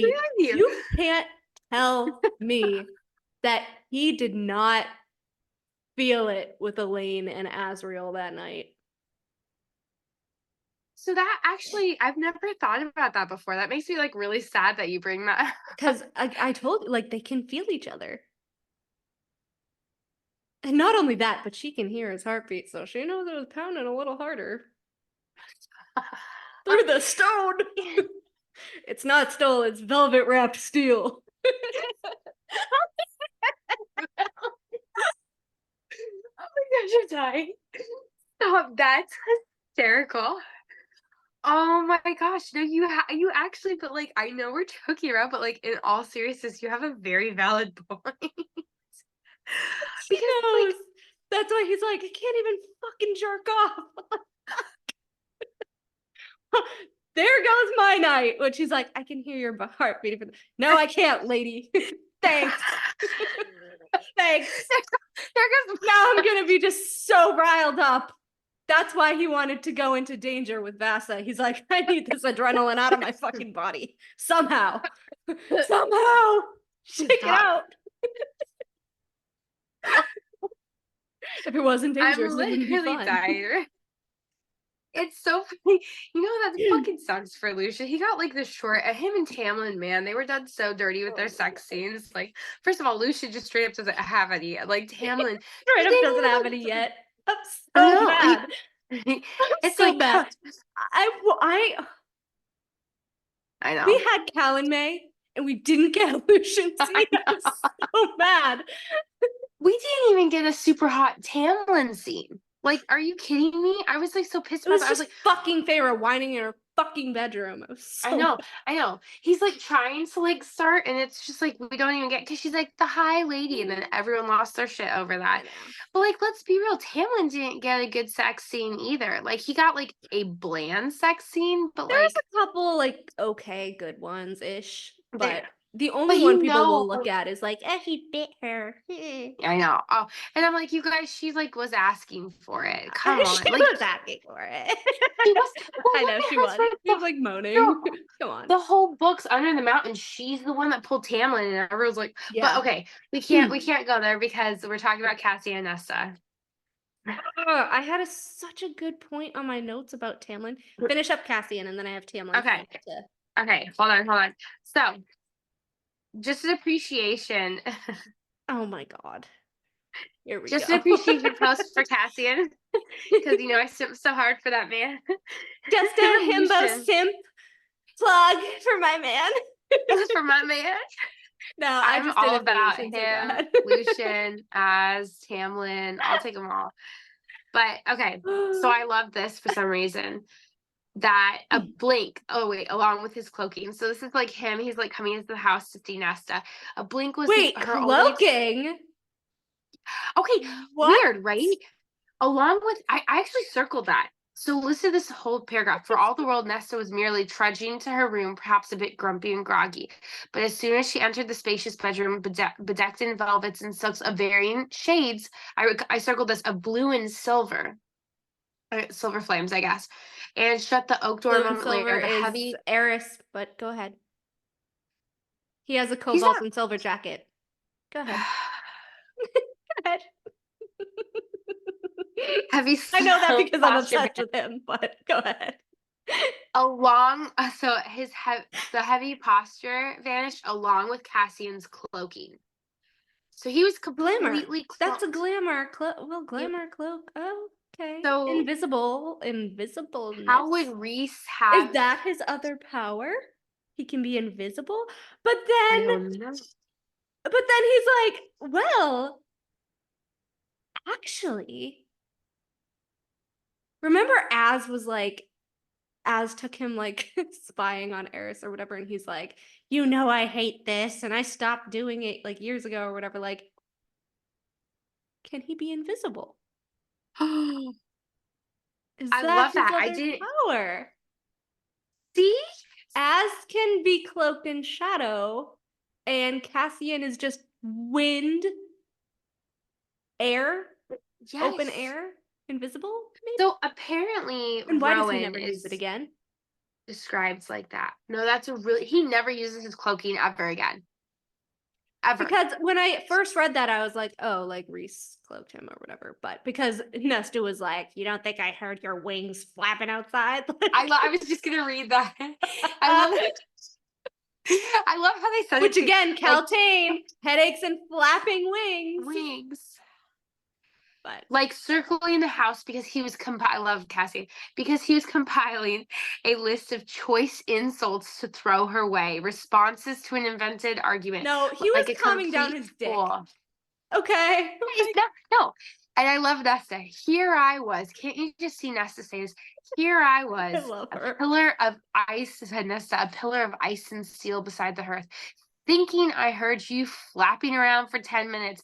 It must have been a pigeon stuck in one of the chimneys. Which, again, I want to point out, if they have magic in their bloodline, if you're in your house, how are you going to hear something? That's why I circled that. Nesta hearing, she fucking heard Cassian up there when she was a human. Mm-hmm. She knew it. Mm-hmm. But yeah, the cobalt and silver, I'm like Eris's jacket. Next. No way. No way. And then and another thing. and then I had another. Okay, but Cassian was dangerous for another reason entirely. Not the handsome face, but those hazel eyes. You're right, it's hazel. They had a way. I read this once.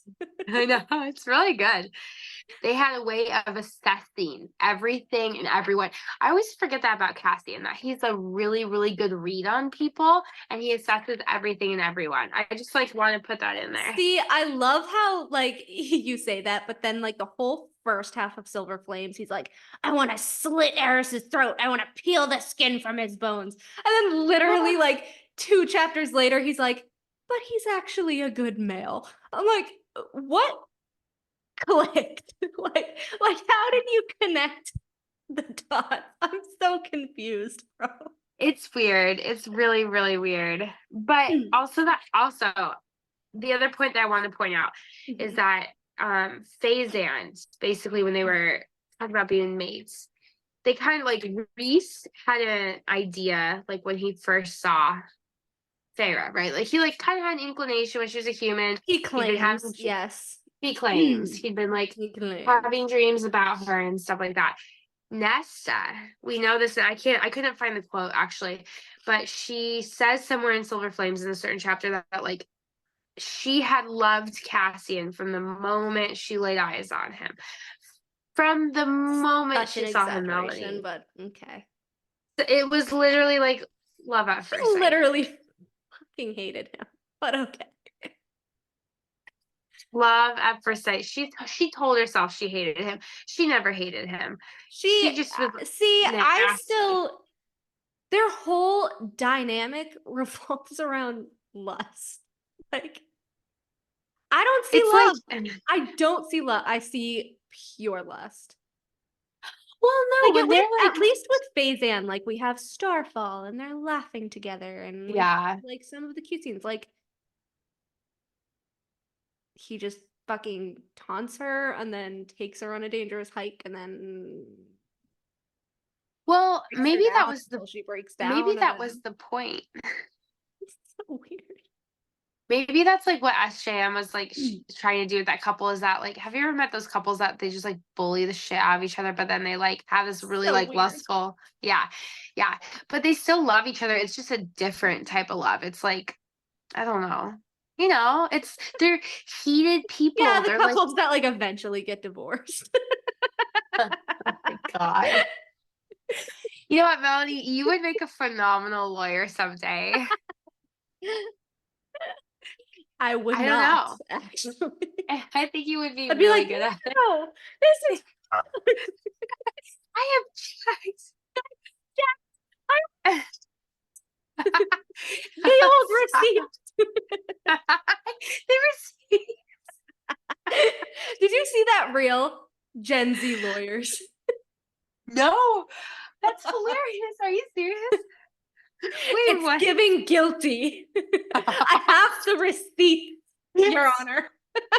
Can you send that to me if you see it again? I wish I saved it. It's called Gen Z Lawyers. I'll look at it. I have so many notes though. Okay.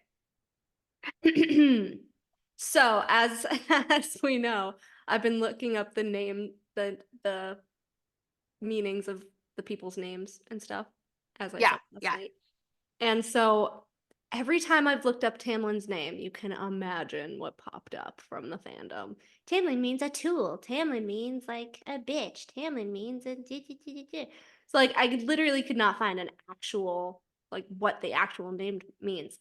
But I found it today on a Family Crest website because Tamlin was actually originally a surname from Wales that was derived from Tomlin, which was derived from Thomas. And do you know what the name Thomas, like do you know what the name Thomas means? No, what does it mean? Twin.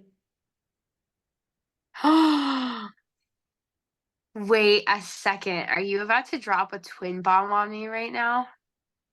What if Tristan's mother is his female twin? Well, first of all, I would absolutely love that. But what makes you think that? They had to point out her blonde hair. She made a point in the bonus chapter after talking about the dad and his hard hearts and da-da-da-da. And of course the mom was like, Sathya, my daughter, da-da-da-da-da, all that stuff. And they were like, oh, you know, Tristan looks just like his dad with the chestnut hair and the green eyes. And then Bryce was like, and his mother stood beside him with her flowing blonde hair. That was it. So I would normally say that, but it would be the dad that's related to Tamlin, right? Because he has the heart and the green eyes. I mean, but he has brown hair. What if the dad's Tamlin's twin? Could be. Well, I don't maybe. know. I don't see it. I would love that, but I don't see it. I want him to be a twin. I feel like the mom. I don't know. Again, with the females, like the males needing females for power, I feel like it could be that kind of situation. It could be. I would love that. I would like love a Baron and Lady Autumn situation where he like married her for power, and that's why Sathya is like, oh, I need to marry someone, I don't know, rich, whatever. Yes. The whole Sathya Well thing is weird too. connected. But again, adopted It's so weird. child. Like It's like, why another would spring you... court fucking person sent through the rift. Well, But it's like, like, I mean, who why else? did you introduce her? Like, really? You had to introduce someone's rogue sister into it? Like, who cares? But like, who else could be Tamlin's twin? And I know we're gonna get the comment where they're like, well, maybe that's a nod to him being Gwen's father. And absolutely not. I will not have that. Oh, No. there's no way he's Gwen's father. There's Who absolutely no else way. could be Tamlin's twin? I'm trying to think if Like, there's anyone the else. father would have gotten rid of a fucking female child. The fact that he only had 2 older brothers, and we've said this with Eris. If Eris had, we speculated that Eris could have had a twin sister that Mhm. Baron killed or whatever. But if Baron did it again, like the whole killing Lauren thing and then killing Jasminda thing, like they're exact mirrors of each other. Yeah, they are. Yeah, they are. Oh my gosh. I don't know. I would love it, but there's just no evidence. Like, I don't know. Why? I know, like, Ballad of Tamlin, but other than that, like, I name him Tamlin. derived from Thomas means twin. Because everyone's like, oh, Tamlin's so mean and Tamlin's so blah, blah, blah, blah, blah. And then Tristan's mom is, like, literally such a bitch. Such a bitch. I love that she's like so nasty. But what if it's just because, like, she was literally just tossed to another world as a kid and, like, maybe she's one of those orphans? Yeah. You know? Yeah. I don't know. I mean, I don't.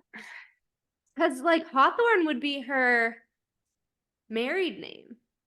It would be her married name. But we don't know Tamlin's last name. So it could be Tamlin Hawthorne. It could be Tamlin. I was thinking it was Hawthorne because remember how I said that his line are cousins to the Winter Court line? And the Winter Court line are the Whitethorns. Duh. Does it say Callias's last name in there? No. No. No, exactly. Whitethorn, Hawthorne, Moonbeam for Reese. I swear. Come on. Come on. Fucking... And then I said how we were talking about Tamlin with the gates and everything. Do you remember that part in Akhtar? I can't really remember when it was.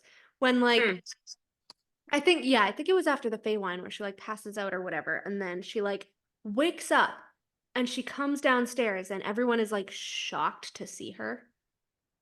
Kind of. And like even Tamlin and Lucian are like, oh, like you're awake. And they're like, oh, you're awake. And that was always weird to me, but like, what if she lost time? Like, what if she was asleep for like a couple weeks? Because it was that. It was after the was it? Yeah, it was after the spring solstice thing, because then she made note that they were like preparing for summer solstice or like summer solstice, spring equinox, summer solstice.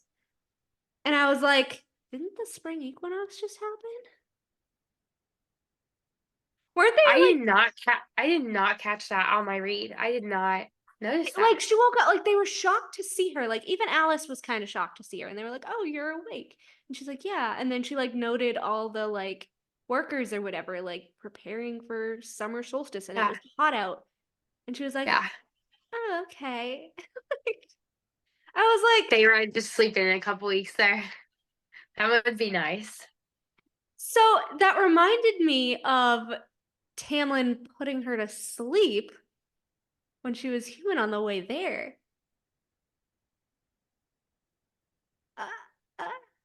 Nobody ever talks Beauty? about that. Like we talked about with Tamlin and Brian?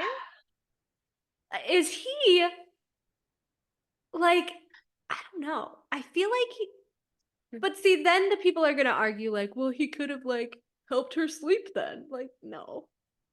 But I like don't give him more ammo. But I feel like he's messing with time a little. It was odd to me.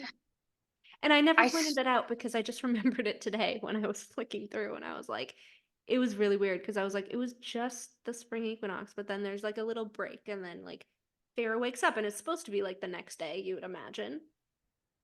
And they're like, oh, you're How awake. cool would that be?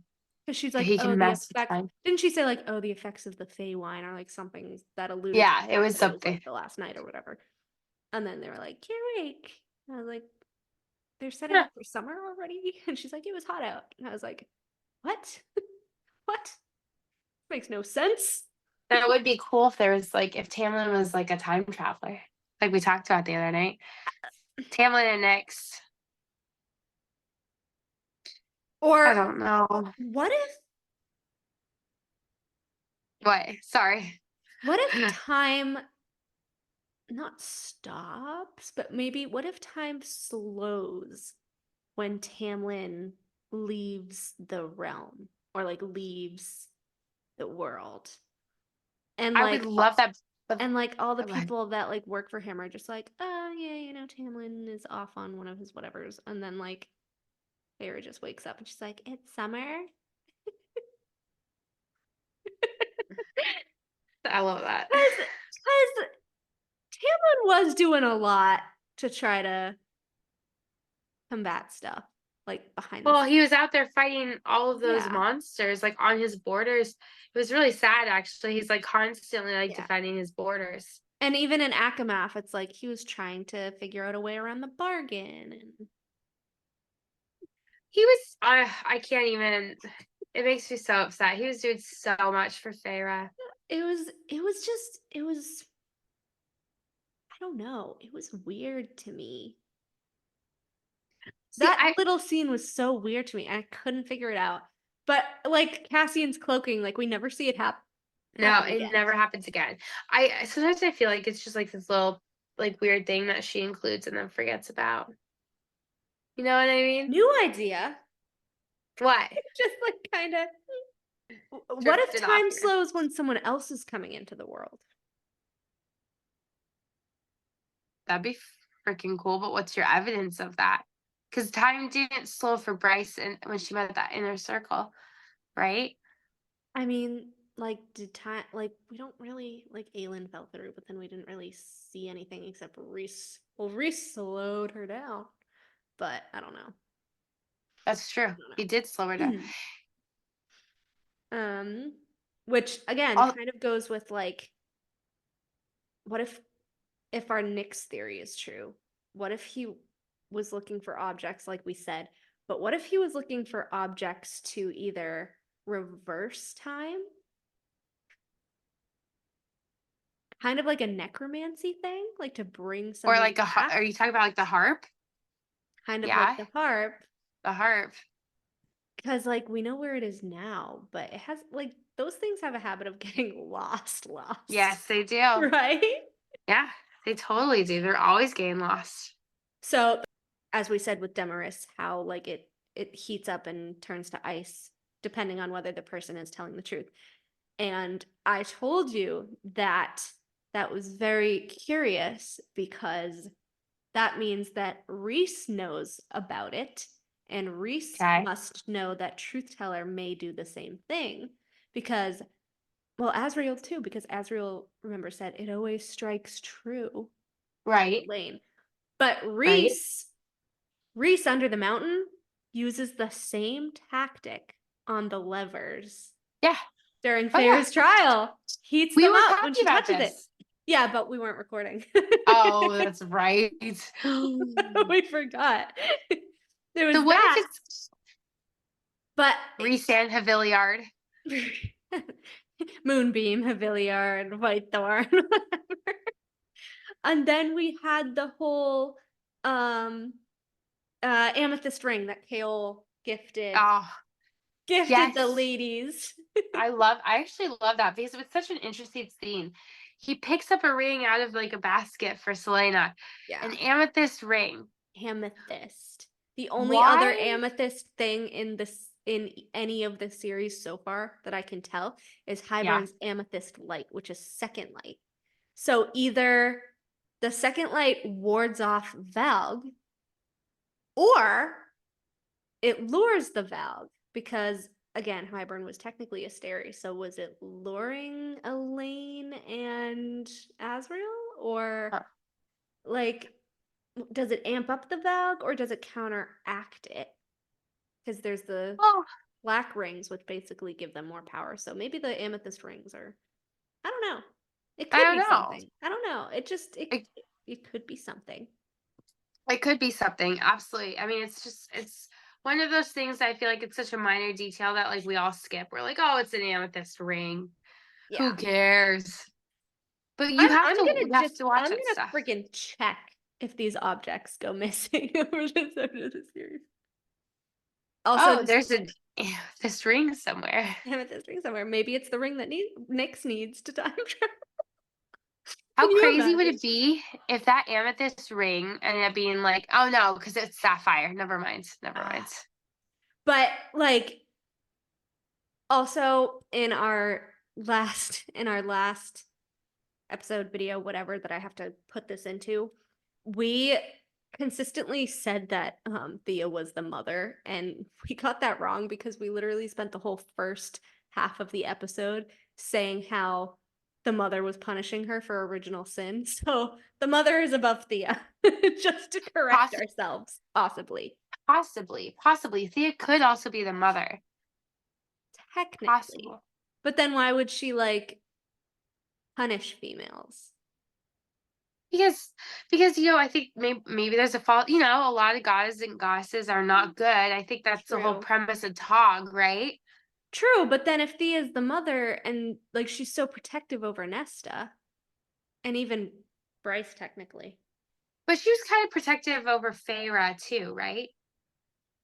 We don't see any essence. Like we don't see any. Really? Yeah. I'm trying to think. And the cauldron keeps trying to trap Feyre. I think that's hilarious. Honestly. When Amber knew that like the minute she put her hands on the cauldron, it wasn't gonna let her let go. It didn't let her let go. And then she was like, I felt like I was traveling through worlds. And I was like, Feyre, the cauldron wants to dump you. Put you into the void. It's also known as the void that Reese comes from, right? I come from the void. A void and a growth. Whatever the fucking growth is. Yeah. It's really weird. It's like, it's funny because it's really like nothing makes sense because you could say like, even just think about like descendants and stuff, like we think Togs first. I'm just thinking about the cauldron and stuff. But like at the same time, as JM said, different worlds. They're all different worlds. So I wonder if none of them are related. Like, I don't know. I don't know, but I like this point. As for like world walking and all of that stuff, we're like how I was talking about like in Tog, like Vaughn disappears and everyone's like, where is he? Is he a world walker? I figured out who he is. Who? He's part of the Triari in Crescent City. He's the hawk that we never see. He's always off on missions. The hawk. Well, like he's the only one of the Triari that we don't get to meet. He's like elusive and he's always on missions and he's never described. He's just the hawk. And his form is a bird. Ospreys actually get mistaken for hawks a lot. Did you know that? I did not know that. I did not know that. Like laughing my ass off today. I was like, he's the fucking hawk in the Triari. Yeah, but we never see him anywhere. When have we ever read about a hawk in any of the series? No, like the hammer, the hind, the hawk. Yeah, like I know exactly what you're doing. Yeah. But my point is I'm saying like I don't feel like I've ever read like one of the characters being like, there was a hawk up in the tree. There was a blah blah blah blah blah. Like no, never. But the whole joke is that Vaughn was never seen again. And then even when he is like alluded to, he's technically still not seen again. Because like weird. He's the hawk, but then they're like, oh, the hawk is off on a mission. Like Vaughn's mission was to kill Lorcan, and he was just like, I'm out. See ya, evading this war, jumping worlds. And then he was like, fuck, now I'm in the middle of an angel war. I was gonna say, he's like, oh, I just landed in a Triaria. I'm so grateful. He just can't get away from war. No. And he keeps getting hurtled through the fucking. The hawk is just And like, can you imagine if he was like, so he was Vaughn and then he was the hawk? Why am I in these situations? I swear to you that I don't even know anymore. It was fucking hilarious. I love it. I was like, I figured out who he is, but if he's not Well, the hawk, if we he's not we the have to retalk. I feel like I cannot comment on anything because I do not know enough on Hawk. Like I can't No. comment on the Hawk because he was in it. We need to read. You know. All right, hello everybody. This is going to Hello. be this is going to be tacked on to the end of the Cassian video because it is. Because Well, it has to be. it does have to be. And I do want to I feel like we need to conclude the Cassian episode. And with our If you have final any more beliefs. points, I think I finished all of my points. I don't have any more points. You and I had all of the same quotes highlighted, but it's funny because you used the same quotes to debunk that they were made. So when I used those quotes to prove that they were. So oh, look at the Taylor Swift shirt that my aunt got me for Christmas. I love it. I was so excited. She got me this one and then another one and then a sweatshirt. I was so excited. Oh, I gave her one of her gifts early, so she gave me some of mine early. Don't you love that? Isn't it the best? And how can you not love Taylor Swift, obviously, right? I love her. And she's having such a big year. She's always been big, but I feel like this year she's been crazy big. Yeah. I'm like, I wish I was one of those people that could afford a concert ticket, but I'm not. I know. Oh, I love her. When my daughter's older, hopefully she'll still be singing and we can go. So many, I've said this before, so many of the Midnight's tracks are so Farrah and Tamlin and Reese coded, hurts me. That one song that you sent me, I think it's called High Fidelity or something High like Infidelity, that. Yeah. High Infidelity. Oh my god, I listen to it all the time, and all I think about is Tamlin and Farrah. Oh my god, you have to listen to You're Losing Me. No, I'm not. I literally start crying when I'm listening to it. And I'm like, this is so sad. Have you listened to that one yet? The High Infidelity one? No, You're Losing Me. No, I refuse. I read two or three lines of the lyrics. And I'm like, yeah, screw this. I'm not getting emotionally invested. I use it for my reels about Tamlin all the time because there are some lines that are so Tamlin trying to talk to Farrah, and then there's some lines that's Farrah lashing out at Tamlin, and I'm like, it's so Phelan coded. I would not be surprised in the slightest if Taylor Swift read ACOTAR and then was like, I'm gonna go write a song. And I wouldn't marry me either, a pathological people pleaser that only wanted you to see her. That's Tamlin. So sad. So I love it. You know that's how he feels about himself, though. Yeah. I literally just did it as a reel, and I put Tamlin's inner thoughts during their engagement party when she refused to look at him and oh my god, gag me. Because that he was thinking is this actually gonna happen?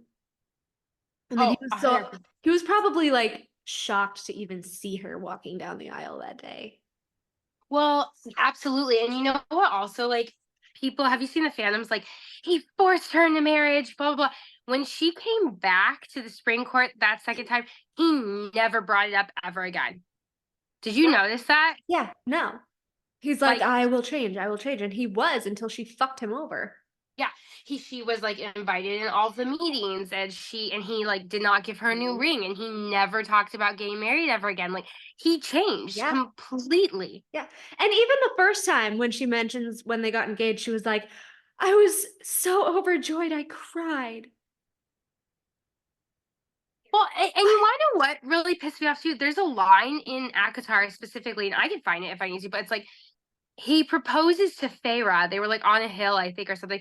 And she was like, and it was the happiest day of my life. She said that. So how do you She's go like, I from was like, so overjoyed. It was the happiest day of my life. yes. In fact, I feel like I just want to find it so that we can just like be in our feels again real quick. No. I'm gonna start playing that song in 2 seconds. I know. You guys stop it. If you play that song, I'll be so pissed at you. Here, let me see if I can find it under happiest. Front No, lines, I don't just- you ignore me. I'm the best thing at this party. I was like, it's Tamlin. You're losing me. Okay. Oh wait, here it is. Here it is. And then the line about him chasing her down the hallway. Oh my God. You don't know what you've got till it's gone. Oh my God. Here it is. I found it. He says, okay, it's his throat bobs. His kiss that time was deep and thorough, unhurried and intent. I let the dawn creep inside me, let it grow with each movement of his lips and brushed off his tongue against mine. Tears pricked beneath my closed eyes. It was the happiest moment of my life. Awful. Again, Dawn. I know. It's funny that Dawn keeps Dun, getting dun, brought dun, up. dun, dun, dun, dun, dun. Dun, dun, dun, dun, Like, what? dun, dun, dun. So let me check some of my notes here. How do you go from that being the happiest moment of your life to like you hate his guts? I know. Do you want the notes that were left from last night, or do you want my new theories first? What do you want to talk about more? I don't know, all of them. Literally everything. I need to talk about everything. Okay, let's finish up last night. So, going back, I say this all the time, going back a few episodes. I have the same speech pattern. It's awful. Anyways, this is why I don't like public speaking, because I'm just a horrible. I say the same shit. Like, and also, and before. I say like all the time. But anyway. But you're easy to follow. You make good points. I understand it. That line in ACOTAR, maybe you can find it if you were just on ACOTAR. If you look up the line that Lucian says about changelings. Oh, actually, that's a great point. In Changeling, it should come up super quick. Hold on, let me look at ACOTAR. Sorry. Like, why? Why? First of all, if they didn't exist, how would there be a word for it? I thought I have it here. And like, if it was like a fairy tale, 2 fairies or whatever, like a horror type story or whatever, then like, why? I just don't get why he would bring it up. It was such a weird line. It is a weird line. Spare humans from the treaty and have fine meals. I gave a pointed glance toward Tamlin's baldric, the warrior's clothes, Lucian's sword. Lucian smirked. We also danced with the spirits under the full moon and snatched human babies from their cradles to replace them with changelings. And then Tamlin goes, didn't, ... Tamlin interrupted, his deep voice surprisingly gentle. Didn't your mother tell you anything about us? I prodded the table with my forefinger, digging my short nails into the wood. My mother didn't have the time to tell me stories. I could reveal that part of my past, at least. I don't know. So, because they're here, they're talking about... So was their mom a changeling? I love that theory. So we also danced with the spirits under the full moon and snatched human babes from their cradles to replace them with changelings. What is a changeling exactly? It's like a fae? A fairy? So it's kind of like a switched at birth situation. They switched the fae babies with the human babies.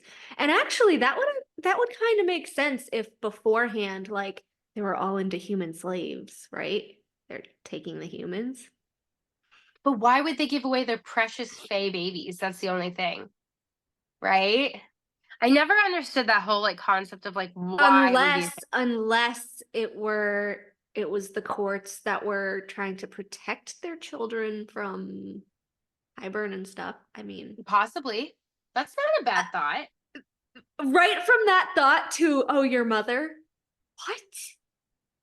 That was really weird. Like, why would he talk like that and then like bring up the mother? And like, why would And Tamlin how does say? he I know still her mother? How? Spring Court. And why would he say that? Didn't your mother ever tell you anything about us? Why not your father? Why not anyone else? Right? Didn't your mother? Oh my god. She was He sneaking knows. over the wall and going to fucking Callan May. I was gonna say. Like she was a changeling. She was pretending to be human. You know, she could be like Demi. I think we talked about this, didn't we? Like she could be the Demi Fae. Feyre's mom. Because they do have Fae cousins across the We and I think we assume they're Fae, but yeah. Like, why else would they ignore them? They're like, didn't oh, the they say fucking they were human Fae? cousins. No.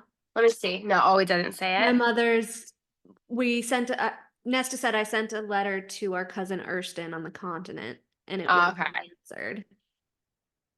Who is Urston? That always gets Erston. Erston! Another person we should look for. interesting. I actually can't find it. Is My mother had I don't know. Never mind. But anyways, like before you brought up that the mother thing came right after that, because I totally forgot that. I said changelings ... and then I put Ember ? I kind of love that. Or like maybe if no, Thea's But I feel like daughters were Ember adults. knows. I feel like Ember knows. She knows shit. She knows she's not fully human. She totally knows because also she like seems very content in the Crescent City world, just like being really like low key and chill and just like quietly Hiding raising her out. children. Yeah.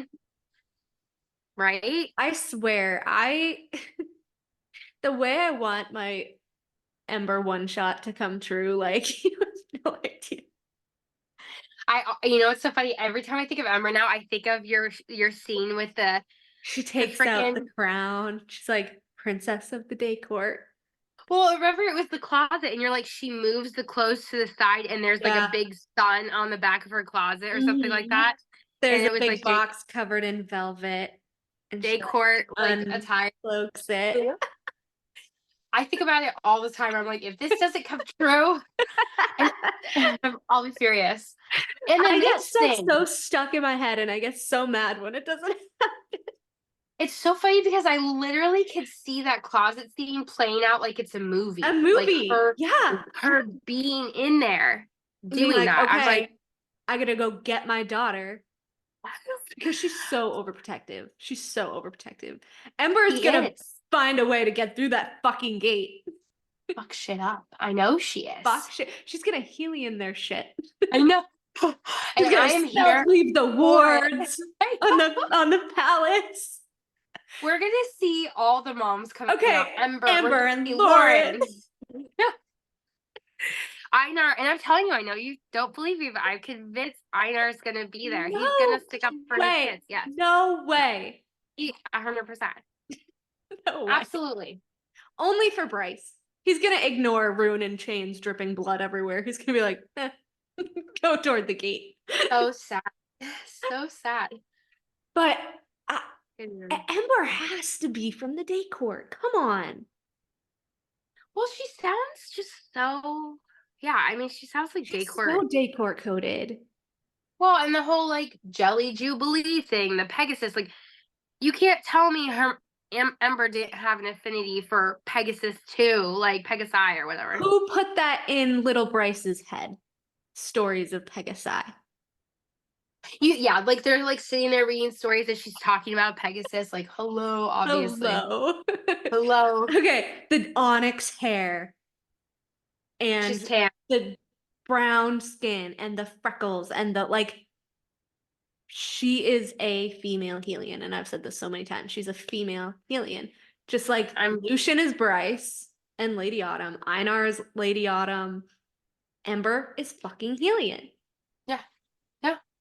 When I was doing the family tree, I actually realized that they were probably cousins and not brother and sister, but even still, she would be a princess of the day court. Well, but I feel like that's where I run into my only snag with her being related to Helion is because she's half human, half fae. So how But because do you Helion not? So 100%. I kind of have, this isn't really based on anything, but I kind of have a theory that, um, you know how like Lady Autumn obviously had Lucian with Helion, but she had the rest of her kids with Baron, and how we have a theory that like Eris accidentally had Gwen, and like there's all these kind of kids popping up. So if Helion's like kind of a sex addict, let's be honest, technically she could also be his kid. She could, Because I but feel like Helion doesn't care who he does it with. Helion is a dirty little bar rat. Let's be real. But if Helion is like that, and then we have, that wasn't actually my point, and then we have Cassian going, oh, your mother. Like maybe his mom was kind of a little bit of a sneaky sneak. I love that scene, but he's like, I knew I always liked you. That was really Oh, I funny. was with your mother. And Helion's probably like, yeah, probably. She's kind of a hoe too. Like, so she could be Helion's sister too. She could be. Because she would be Demi-Fae. She'd be Demi-Fae. And like Aelin, Demi-Fae can shift into their human forms. They can stay in their human forms if they want to. Okay, wait, where did you see that Aelin could shift into her human form? Because I read Throne of Glass and I'm like, still reading slowly. It's when it's like after she meets Rowan and she gets Okay. Fae form, But and I then she thought realizes she can shift back and forth. Okay. Because I like haven't got there. I was like, I thought she had to die and then she never was human she's again. not like Feyre. She's already half Fae, so. But that kind of, I know like SJM says, oh, the magic is different in all the different worlds, like we've said, but wouldn't that kind of mean that Miriam could have? Yeah. Like Miriam. maybe they Well, didn't Miriam was know. I don't know. yeah. Because literally she Maybe was like enslaved and all that because she was like half Fae, but she presented as mortal. So I don't know. I feel like Ember can definitely shift like Aelin though. You cannot. I mean, also Suncourt, Mala, their line definitely comes from That's that so line. crazy. Definitely comes from that line. It's funny because the Crescent City world has like many references to Tog characters, which you know they're gonna pop up in this next book. They're coming back. I'm 100% convinced they're coming back. I've seen so many people lately be like, "Oh, well, that's just like a minor character. They're nothing. Oh, that's just a minor character. They're nothing." Like, no, pay the fuck attention, please.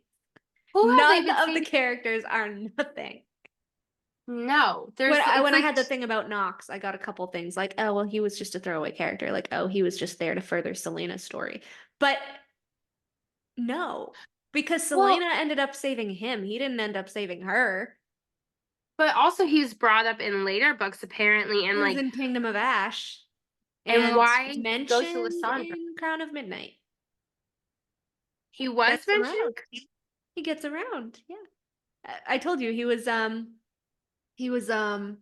taking like the jewels or whatever from the Adarlan generals and like giving them to the rebels to give to slaves. He's a good boy. He's a good boy. He is a good boy. And why end his storyline on the note that like all he does is call out Lysandra and then like you never see him again? Like you're not Aelin, and then like we don't know where he went. On the comments on the wiki, everyone's like, if he was like best friends with her, like why wouldn't he come back when she's queen and be like, I swear allegiance to my queen? Like a cute little scene. If they're friends. Yes. Where is he? So other people have said that too? There was a comment on the wiki where they're like, why didn't he come back and like swear allegiance to Aelin as his queen? Yeah, exactly. It's weird, right? Such good friends. Like he knew that Lysandra wasn't her for Anyway. That's really weird. And going back to that quote, Lucian's sword. I've said this so many times, but I'm gonna keep saying it. I'm gonna keep saying it over and over and over and over and over until people get it. And actually, I screenshotted every single quote. I have it Do you here. have the one under the mountain where Tamlin takes his sword and kills Amarantha? I have the one where it references it. Can you Well, say so it? 'Cause under I the mountain, forget it doesn't say Lucian's sword. Lucian just says Tam, and then he throws his sword to his him. sword. Okay. So I have the sword quotes and I have the jeweled hunting knife quotes because they're both very, very hammered into us in ACOTAR. Which, again, Dorian has the fucking jeweled hunting knife. I can't believe you picked up on that. That's so basic because I read Talk and I did not pick up on that at Because all. my high school nickname was Sparkles because I wore like bejeweled everything. I have like sparkly Uggs and like all this stuff. So when they were like, Lucian has a bejeweled hunting knife, I go, oh, that was my man. First reference of the bejeweled hunting knife. I was like, that's my man. Yes, bejeweler. So then when they kept saying it, and then when I read Tog the other day, it's like the jeweled hunting knife. I was like, shit's knife. And the red cape, and I was like, It's so funny. So I'm gonna read these in order of how I found them. Okay, Anyway. yeah. So this is the Tog quote first. Selena was half asleep on her horse when the crown prince pulled out of line and came trotting toward them, his dark hair bouncing. His red cape rose and fell in a crimson wave. Above his unadorned white shirt was a fine cobalt blue jerkin trimmed with gold. I feel like we've heard that a lot. Gold. Eris had a cobalt, was it vest or jacket? I think it was jacket. She would have snorted, but he did look rather good in his knee-high brown boots, like Lucian. And his leather belt did go nicely, even though the hunting knife seemed a bit too bejeweled.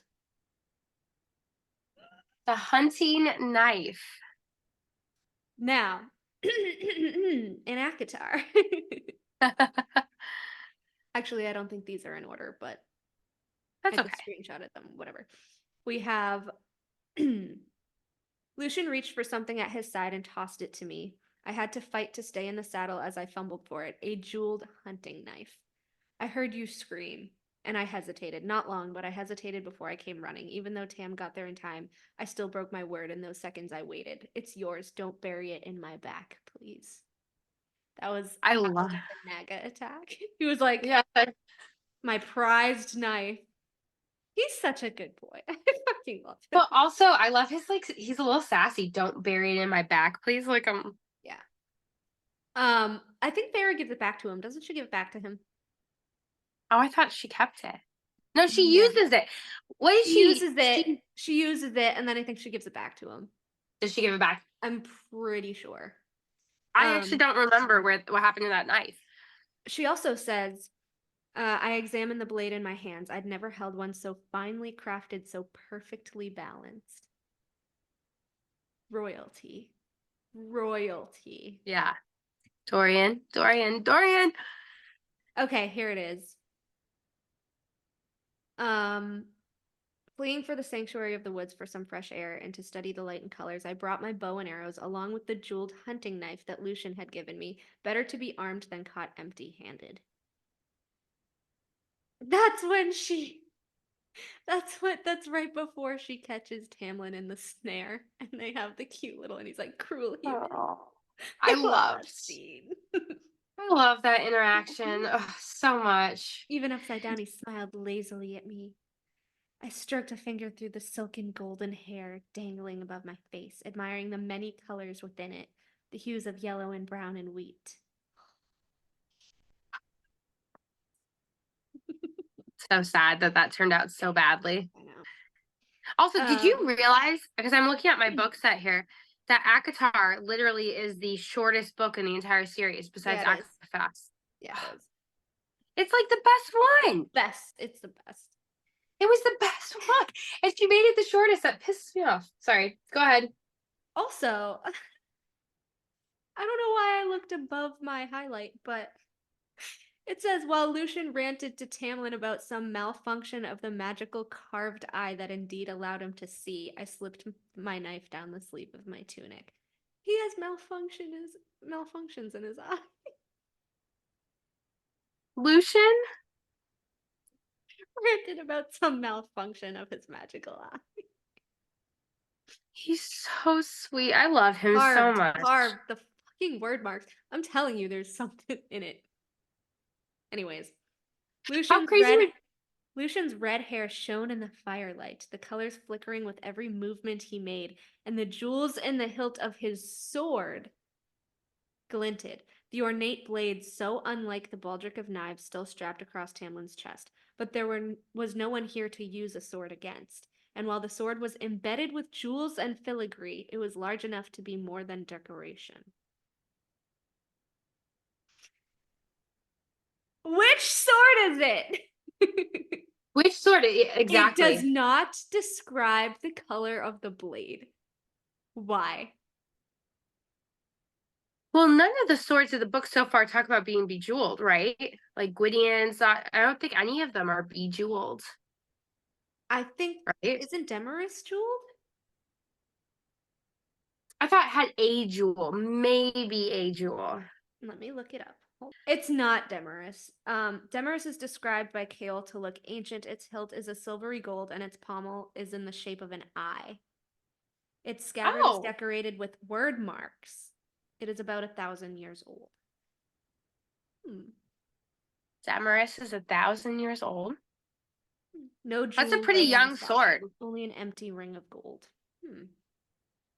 Now, I don't think Narbin was described other than the color of the blade. Narbin was not described.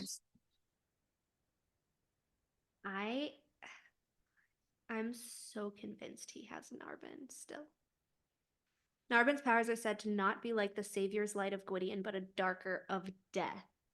Narbin is said to be powerful enough to have given the King of Hybern victory over the Second War on Prythian if he had had it, and able to slay monsters such as Lanthus. That's why it killed Amarantha. Narbin is said to be older than Gwydion. Amarantha found it at some point. It would not come to her hand nor the hands of any of her commanders. So being denied by it to possess its power, she dumped it into the sea out of anger rather than let the King of Hybern attain it. For this reason, it is believed to be lost and possibly destroyed. No way. No way. It's not destroyed. She found it and fucking bejeweled it. Or do you see Lucian at his desk like bejeweling a sword? He literally is. Like I could totally see him being like, bejeweling his. Or Therion's gonna find it at the bottom of the sea when they all come into Prythian because Midgard's destroyed, and he'll be the next like Sea King. Also, I just have to. Lucian paused, and I found him smirking at me, making the scar even more brutal. I fucking love that. Were you admiring my sword or just contemplating killing me, Feyre? Of course not, I said softly and glanced at Tamlin. The gold flecks in his eyes glowed, even from the other end of the table. His lazy, vicious grin was still there when I looked back at Lucian. Lucian, I love you. But you know what? Hold on. The gold flecks in Tamlin's eyes glowed. Oh, wait a second. I forgot that he had gold flecks. Yeah, green with like gold, which is like Aelin, which is blue and gold. I was gonna say, but the gold flecks someone else has. Is it Rowan or Aelin that has it? Yeah, so I gave a pointed glance toward Tamlin's baldric, the warrior's clothes, and Lucian's sword. So there's that one. And then we have when Rhys comes. Her whore I might be, but not without my reasons. I flinched as his voice whetted itself into an edge. At least I haven't bided my time among the hedges and flowers while the world has gone to hell. Lucian's sword rose slightly. If you think that's all I've been doing, you'll soon learn otherwise. Little Lucian, you certainly gave them something to talk about when you switched to spring. Such a sad thing to see your lovely mother mourning over you. Oh, I hate him. Taunting him. Awful. And then we have when he kills Branna with it. Love this scene so much. Nobody talks about it. I love this scene. Dagden lunged for me again, and I brought up both of my knives to meet his blade. He didn't pull the blow this time. I felt its reverberation in every inch of my body. I felt the rising, stifling silence, too. I'd felt it once before, that day in Highburn. Lucian was also there in Highburn. Brenna surged to her feet with a sharp cry, but Lucian was already there. Her focus wholly on me, on taking from me the beauty I'd burned from her, Brenna did not see him winnow until it was too late, until Lucian's sword refracted the light of the sun, leaking through the canopy, and then met flesh and bone. A tremor shuddered through the clearing, like some thread between the twins had been snipped as Branna's dark head thudded onto the grass. Dagden screamed, launching himself at Lucian, winnowing across the 15 feet between us. Okay, so you definitely pointed out something that I have never, ever heard of Lucian's before. power? The stifling, you said the Rising, stifling silence. I felt it once before that day in Highburn when he spell cleaved. Is that what that is? It's And Lucian. when did she, at what point he's so high? I really hate the High King plotline, but if it's going to be anybody, it's going to be Lucian. Because, like, even at the rising, stifling silence, and then I had never thought of that. I know. And then at like the meeting, here was the High Lord who had shredded those Naga into bloody ribbons. Here was the High Lord who had impaled Amarantha on Lucian's sword and ripped out her throat with his teeth. And then there's so much. There's more. I had to go sort out some hotheads on northern border official emissary business, he said, setting down the hunting knife he'd been cleaning, a long, vicious blade. So that's a different one, though. That's not the bejeweled one, then, huh? No, I think it's the same one. Is it? She's just describing the blade this time. Yeah. Oh my god. He was wearing only a white shirt and trousers, his red hair unbound and gleaming like liquid fire. Oh, I love that scene. Is that the fish? When he's like, oh no, that's not no. That's Tamlin's portrait an emissary, but a warrior in his own right. That was when he was cleaning the blades in his room, probably bejeweling them too. He's sitting there like setting his jewels. He's got like little tweezers. Right. No one ever talks about Lucia being a warrior, though. Did you notice that? Like nobody ever. Well, when she switches to the Night Court, she's like, he has nothing on the Bat Boys, actually. She sucks. She's so evil. Switching to Lucian's mate real quick again, Elaine. The he saw me, he will not now. I remember we talked about this the other night. What if she's talking about Papa Archeron? No, that's a hot take. Her dad. They were the closest. Can you read the sentence or two above it and below it? I don't have it. I just said. You don't have it? No. Okay. I said, what if it's Papa Archeron, not Grayson? Because Papa was the guy who bartered her to Koshi. Is Koshi enticing her by saying that he could bring her father back? That'll be really sad. I know. And then I said, what if Elaine's sudden attachment to Azrael is just the Valg within her reacting to the Valg within him? I hate that. I do not like that theory at all.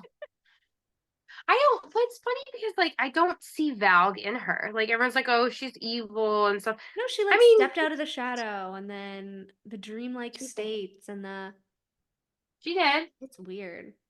She did. And then, just to quickly go through these points, I said, what if Briar is descended from Manon and Dorian? Dark hair. Could she be a witch? Like, she's one of the 13 in Tog, I guess. But maybe Manon named her after Briar of the 13, right? I said because neither Manon or Dorian were Fae, but were friends with the Fae, and Briar was a children of the Blessed. Okay. Freaking A, I love this. Okay, so right, it makes that makes so much sense. She sounds like a mix of Dorian and Manon. And if she was part witch, she wouldn't have been as hurt as a human, which explains her running and jumping and frolicking and having like burns and lash marks. Okay, that is such a good point. But also, can we talk about like the children of the blessed? Because I feel like she wrote it in there Really quick. and it's really weird because it's like so it's just dumb. It's like stupid humans like wanting to be with the Fae or whatever, right? They're crazy. No, there's What a was point. the point? There has to be a point They behind have that. to be the children of like witches and mortals from the Tog world that were friends with the Fae. Yeah, they have to be. She Yeah, named Briar after Briar. she totally Duh! named Briar. Well, Dark let me hair ask you. and blue eyes. I'm saying blue eyes. Dark hair and blue eyes. Even if she had golden eyes. Like, is that why her eyes weren't described? Are they either blue or golden, like Dorian and Manon? Well, if she had like dark hair and like Manon's eyes, yeah, that would be. Well, so actually, they actually TikTok, have to be blue because Feyre thought she was human. So Oh, there was that's nothing right. like. So like off it has to look about like her. Dorian. My question to you is this: someone had said, and I don't know if we talked about this or not. I feel like we might have that when that SJM said, whenever you see a name in a series and it's brought up in another series, it is the same character.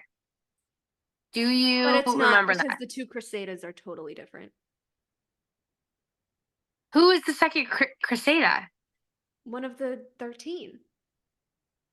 Oh, I didn't know that there was a Crusada in the 13. I'm pretty sure. Yeah, I think she's one of the 13. And then we have the Princess of Adriata, who couldn't be the same person because they don't look anything alike. Weird. That's really weird. So I wonder if that interview was before Aka War, before she wrote in Crusada. Yeah. But how weird I would can't that believe be? I was just like, black hair, blue eyes. Yeah. She, duh. Yeah. Like, it just clicked. She's fucking Dorian and Manon's descendant.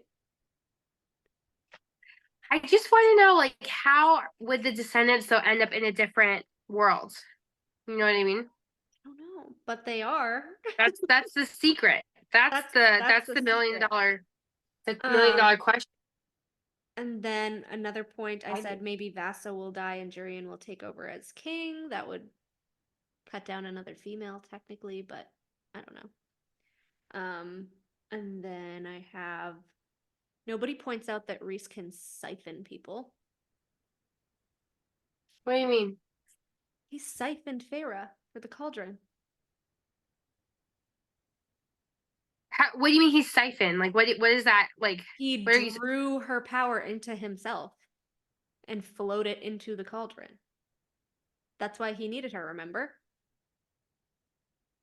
Wasn't it the opposite way around? Like, he No. put his power into Feyre. No. She put her power into him. He put it into the cauldron. And then when he was fully drained of both of their reserves, he died.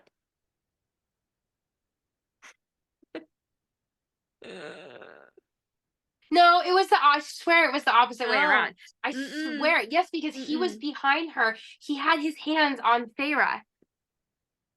Yeah. All right, we gotta find this now. I don't think so. Yeah, no, it was him behind her. Hold on. But he's the one that died, not Feyre. Yeah, he died, but he was still behind her. It was an Akawar, right? But if he's not the one siphoning, then why would he be the one dying? Because he gave her all his power. And then he died because he did that. Hold on. I swear to you, he was behind her. There was one of those artists. Okay, so if that's true, then that debunks everyone's theory that Feyre's actually a high lady because she gave the seat of power. It was Rhys's seat of power. Hold on. She just gave back to him. So she's not actually a high lady. And Rhys was dead. I'm like, where is that? Where is it? We don't really have to. I'm probably. Nope. I gotta know now. I have so many theories I have to get through. I know. Wait, I have to know. Okay. Keep talking. I'll find it. I said this is a little crack theory. I don't know if I said this while we were filming, but I'm just gonna go through it real quick. I said if Crescent City are Akatar descendants, could Rune actually be, and this goes against the whole Lauren theory and everything. Oh, so I said goes against our Lauren theory, but what if Rune was actually a grandchild of Feyre and Rhys? I can see that. Like maybe Lauren was their kid. And then I said, if so, does Rune kill Feyre somehow because the bone carver showed her Rune?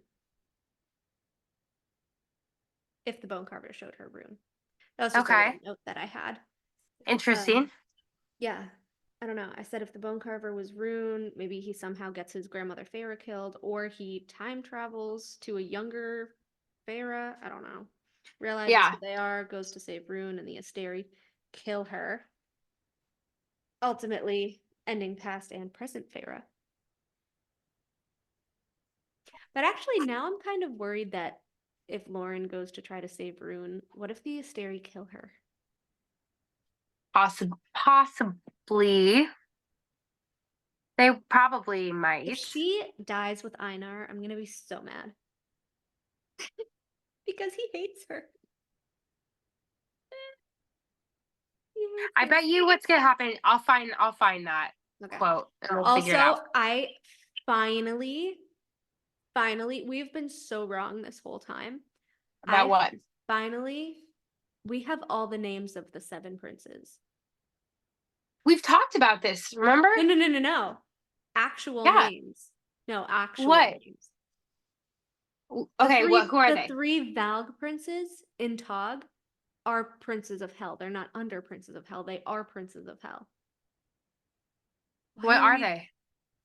Well, because we haven't gone that far in Tog. That's the whole... Erewhon, Orcus, Mantix, and then we have Apollyon, Adis, Thanatos. Who's left? Why is there one other person? Rhysand. Or Azrael. Has to be Rhys, Prince of the Pit. No, Az is a good contender. Okay, well, if Rhys is Apollyon, then Az could be the 7th. I mean, Azrael is the angel of death in the Bible. So, could be. What was Maeve? Like, what's her actual background? Do we know? She's not like, is she a princess of hell? Do we know? Because people theorize that she was. I think, so one of my new theories today was actually that I think what Nesta stole from the cauldron was that she's actually the 7th and she's a princess of hell. Because remember the pit was whispering to her and trying to lure her down there? Down there. It's Nesta. If Nesta's gonna be a princess or a ruler of anything, well, no, because Feyre would be the ruler of hell. That's not right. Or they'd have to fight for it. Oh, she would never do that. Everyone's always gonna lose out compared to Feyre and Rhysand. She would never do that. Okay, now I have my big theory that I was so excited to tell you about. So, I said, I'm just going to scroll really quick. Okay. So, Hannah said, I'm so stumped on Jessica. I know she's something big, someone important. I just don't know who she is. So I said, I think Thea had more than 2 daughters. I think she had 4 daughters and a son. Mala, Deanna, Helena, Jessica, and I think Hunt's father. So I said, so technically Mala, Deanna, and Helena would have been Fion's children because they were Fae, right? And goddesses. And I said Jessica and Hunt's father could have been Adis's. I said it would make sense because didn't he say to Jessica, you know the male best? It would be her brother. Thur would be her brother. So like she had Jessica to have would know her brother best. And especially if they were twins. I could see that. I took it more in like a romantic way, but I could see that. What if they were twins? So I said Jessica just looks just like Adis. Obviously, he has to be her father. But I said, what if Hunt's dad, Thur, is her twin? Also, that would make Hunt way older than he thinks, which is what we said. And I said, think about it. Hell and the Asteri are mirrors of each other. And if the Asteri if there's 7 main Asteri and there's 7 main princes of hell, the Asteri lost one and Hell technically lost one because we don't have them named, right? So I said, if Hybern was actually a Daglin / Asteri, he was related to female and male twins, Branna and Dagnan. Dark-haired with dark magic. Now, who would be the mirror for them on the Hell side? Jessica and Thur, light-haired, light magic. True, but Thur didn't have light hair. Remember? We don't know. We don't know that. I could have sworn across the sea it was like described. No, like it's just Bryce, it was like a golden statue. but didn't Bryce say she's like it looks exactly like Hunt? Well, yeah, the features and everything. Oh, okay. I said, and technically Micah could have represented Maeve or Amarantha because he represented corruption and a lust for power that destroyed him. I said Branna and Dagnan and Jessica and Thur are literally the only two twins that are male and female twins. All the rest of the twins are same-sex twins. We have Nuala and Caradwyn, Gwen and Katrin, Cormac's cousins / Azriel's brothers, and Fenrys and Connell. Oh, I didn't realize those two were twins. Yeah. Interesting. I said Jessica is Thur's fucking sister. I don't know if I agree with that. Well, that's why she likes Bryce, why she gave her the job, all of that stuff, because Thea's her mother. And Hunt At the library. And Hunt is her nephew. I said that's why she helped Bryce and Hunt, because she's related to Hunt and likes Bryce. Okay, but if that's the case, then wouldn't Hunt and Bryce be related? No. Because yes and no. Well, like all the way down the line. But Bryce just has Thea's light. Like light or whatever. So we don't feel that she's an actual descendant of Thea. She has to be. Everyone's a descendant of Thea. Yeah, everyone has to be. All the way down the line. Oh my gosh. But by different. I don't know. I'm calling it right now. I'm calling it right now. Jessica and Thur are gonna be twins. I don't think they are, but I like your theory. But it's also cool. It's also cool because Jessica can shapeshift people, right? Like Tamlin. Yeah, she can. And like all her lovers. And as we know, Lady Thur, Nesta, with all the storms and Akasif, which is kind of curious that Tamlin and Nesta are like so at odds. I don't know. Why do you say that? I don't know. That just stuck out to me because I was like, they have, like, I don't know, Jessica and Thur, and then Tamlin and Nesta seems kind of random. I don't know why. I don't know why. Interesting. I don't know why. I said, where is Thur? Because remember, Jessica was like, he would be so proud of Hunt. Yeah. Right? Yeah. I said, I'm willing to bet that he's trapped with the Asteri in the castle, like Vroon and Baxian and all of them. But he's been trapped there for a long time as some sort of experiment, and they used him to breed Hunt with a female angel. I could see that. That would make sense to me. And because, he would be proud. Like, you can't go see him. You can't go tell him. Why? Or is he stuck on the Twilight of the Gods planet, and that's what we're going to get into? Yeah, but isn't the planet of God, it's dust, right? Remember they said it was like dust? I mean, per Ragelus's account, but as we know, per Ragelis and per the Bone Carver. I'd kind of trust the Bone Carver. Okay. It might be dust. If that's the case, it might be dust. Yes, I know. Bone Carver is such a truthful guy. But he is the god of truth. He's the god of truth. Literally. Wouldn't Hunt know his dad's like locked down there? Well, didn't Hunt say he didn't know his father? Who, his dad? Because he had his mind wiped before. That's what happened. Absolutely. He's way older. He's like the second or third descendant of like Thea and Thur. Yeah. He's way older than we think he is. He's probably like, I don't know, 15,000 years old. That's my guess.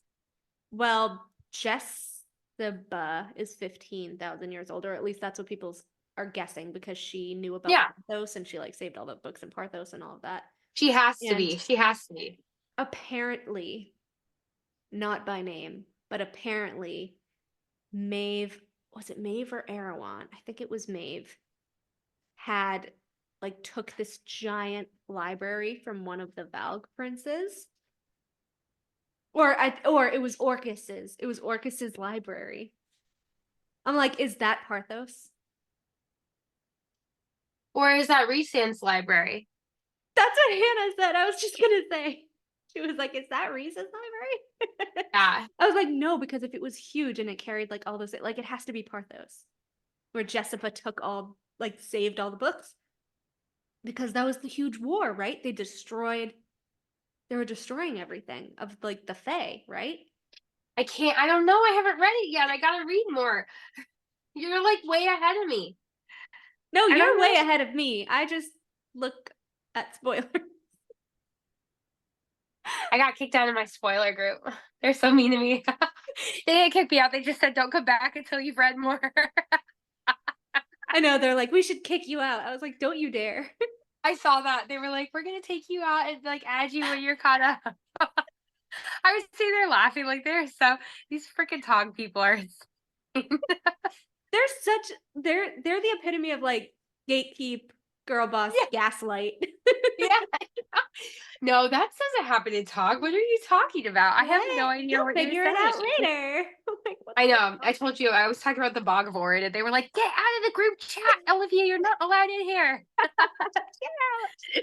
I was like, "Wait a second. There's a bog with witches in it in Tog." And they're like, "You're not welcome back here." See, okay, so Nesta really confuses me because how could she be like Lady Thur, Princess of Hell, and a witch at the same time? But like, but she might not be a princess of hell. But Jessica is a Princess of Hell and a witch. Maybe. I think we talked about a lot this season, right? Like we debated Cassian. I don't think I know him and Nesta are mates. That was my conclusion. He possibly might die. But we had such a good time just like talking about Akatar, right, Melanie, and like going over all of our little theories. It was like we had half a year, but it was like such a fun season. It was a fun season, and I feel like we got a lot of content out there, and we talked about a lot of different things. So maybe you could tell people real quick what they can like look forward to in season 2. Like what's gonna happen. Well, January 21st is our major Tog chat because we have to speed through Tog. Yeah. So we'll probably film that the week before. So technically we have 3 weeks. And then January 28th is going to be, as I said yesterday, the like final thoughts, last laugh, like last throw at theories before Hofast. And then we have all the weeks for Hofast.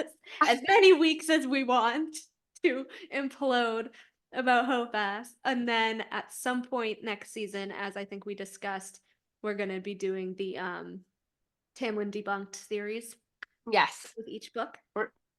We're going to go through the books with Tamlin. That's right. So, and then hopefully we'll do special episodes for like the character weeks on Tumblr and everything, like Illusion Week and Gwynreal Week and like, you know, stuff like that as they pop up. Yes, that's exactly right. We got a lot of like good stuff coming. Yeah. A lot of new things. We have a couple of other people who hopefully will be on talking with us. I know. So I'm excited. But this was a good season, and I feel like we have 160 followers. I'm curious to see how many we will have at the end of next year. Well, I am too. I'm so curious. What, can we time travel like Nick? Go check. I know. It's anyways, great. Thank you to everybody who has watched us and listened to us rant and all of our alsos and maybes and anywayses and us eating and drinking and in pajamas and walking with the kids late at night, getting Starbucks. Get Starbucks, eating on the podcast. Oh my gosh. Yeah, thanks for everyone who listens. We really appreciate it. Thanks, guys. This has been an awesome season, and we will see you at the end of January. Woo!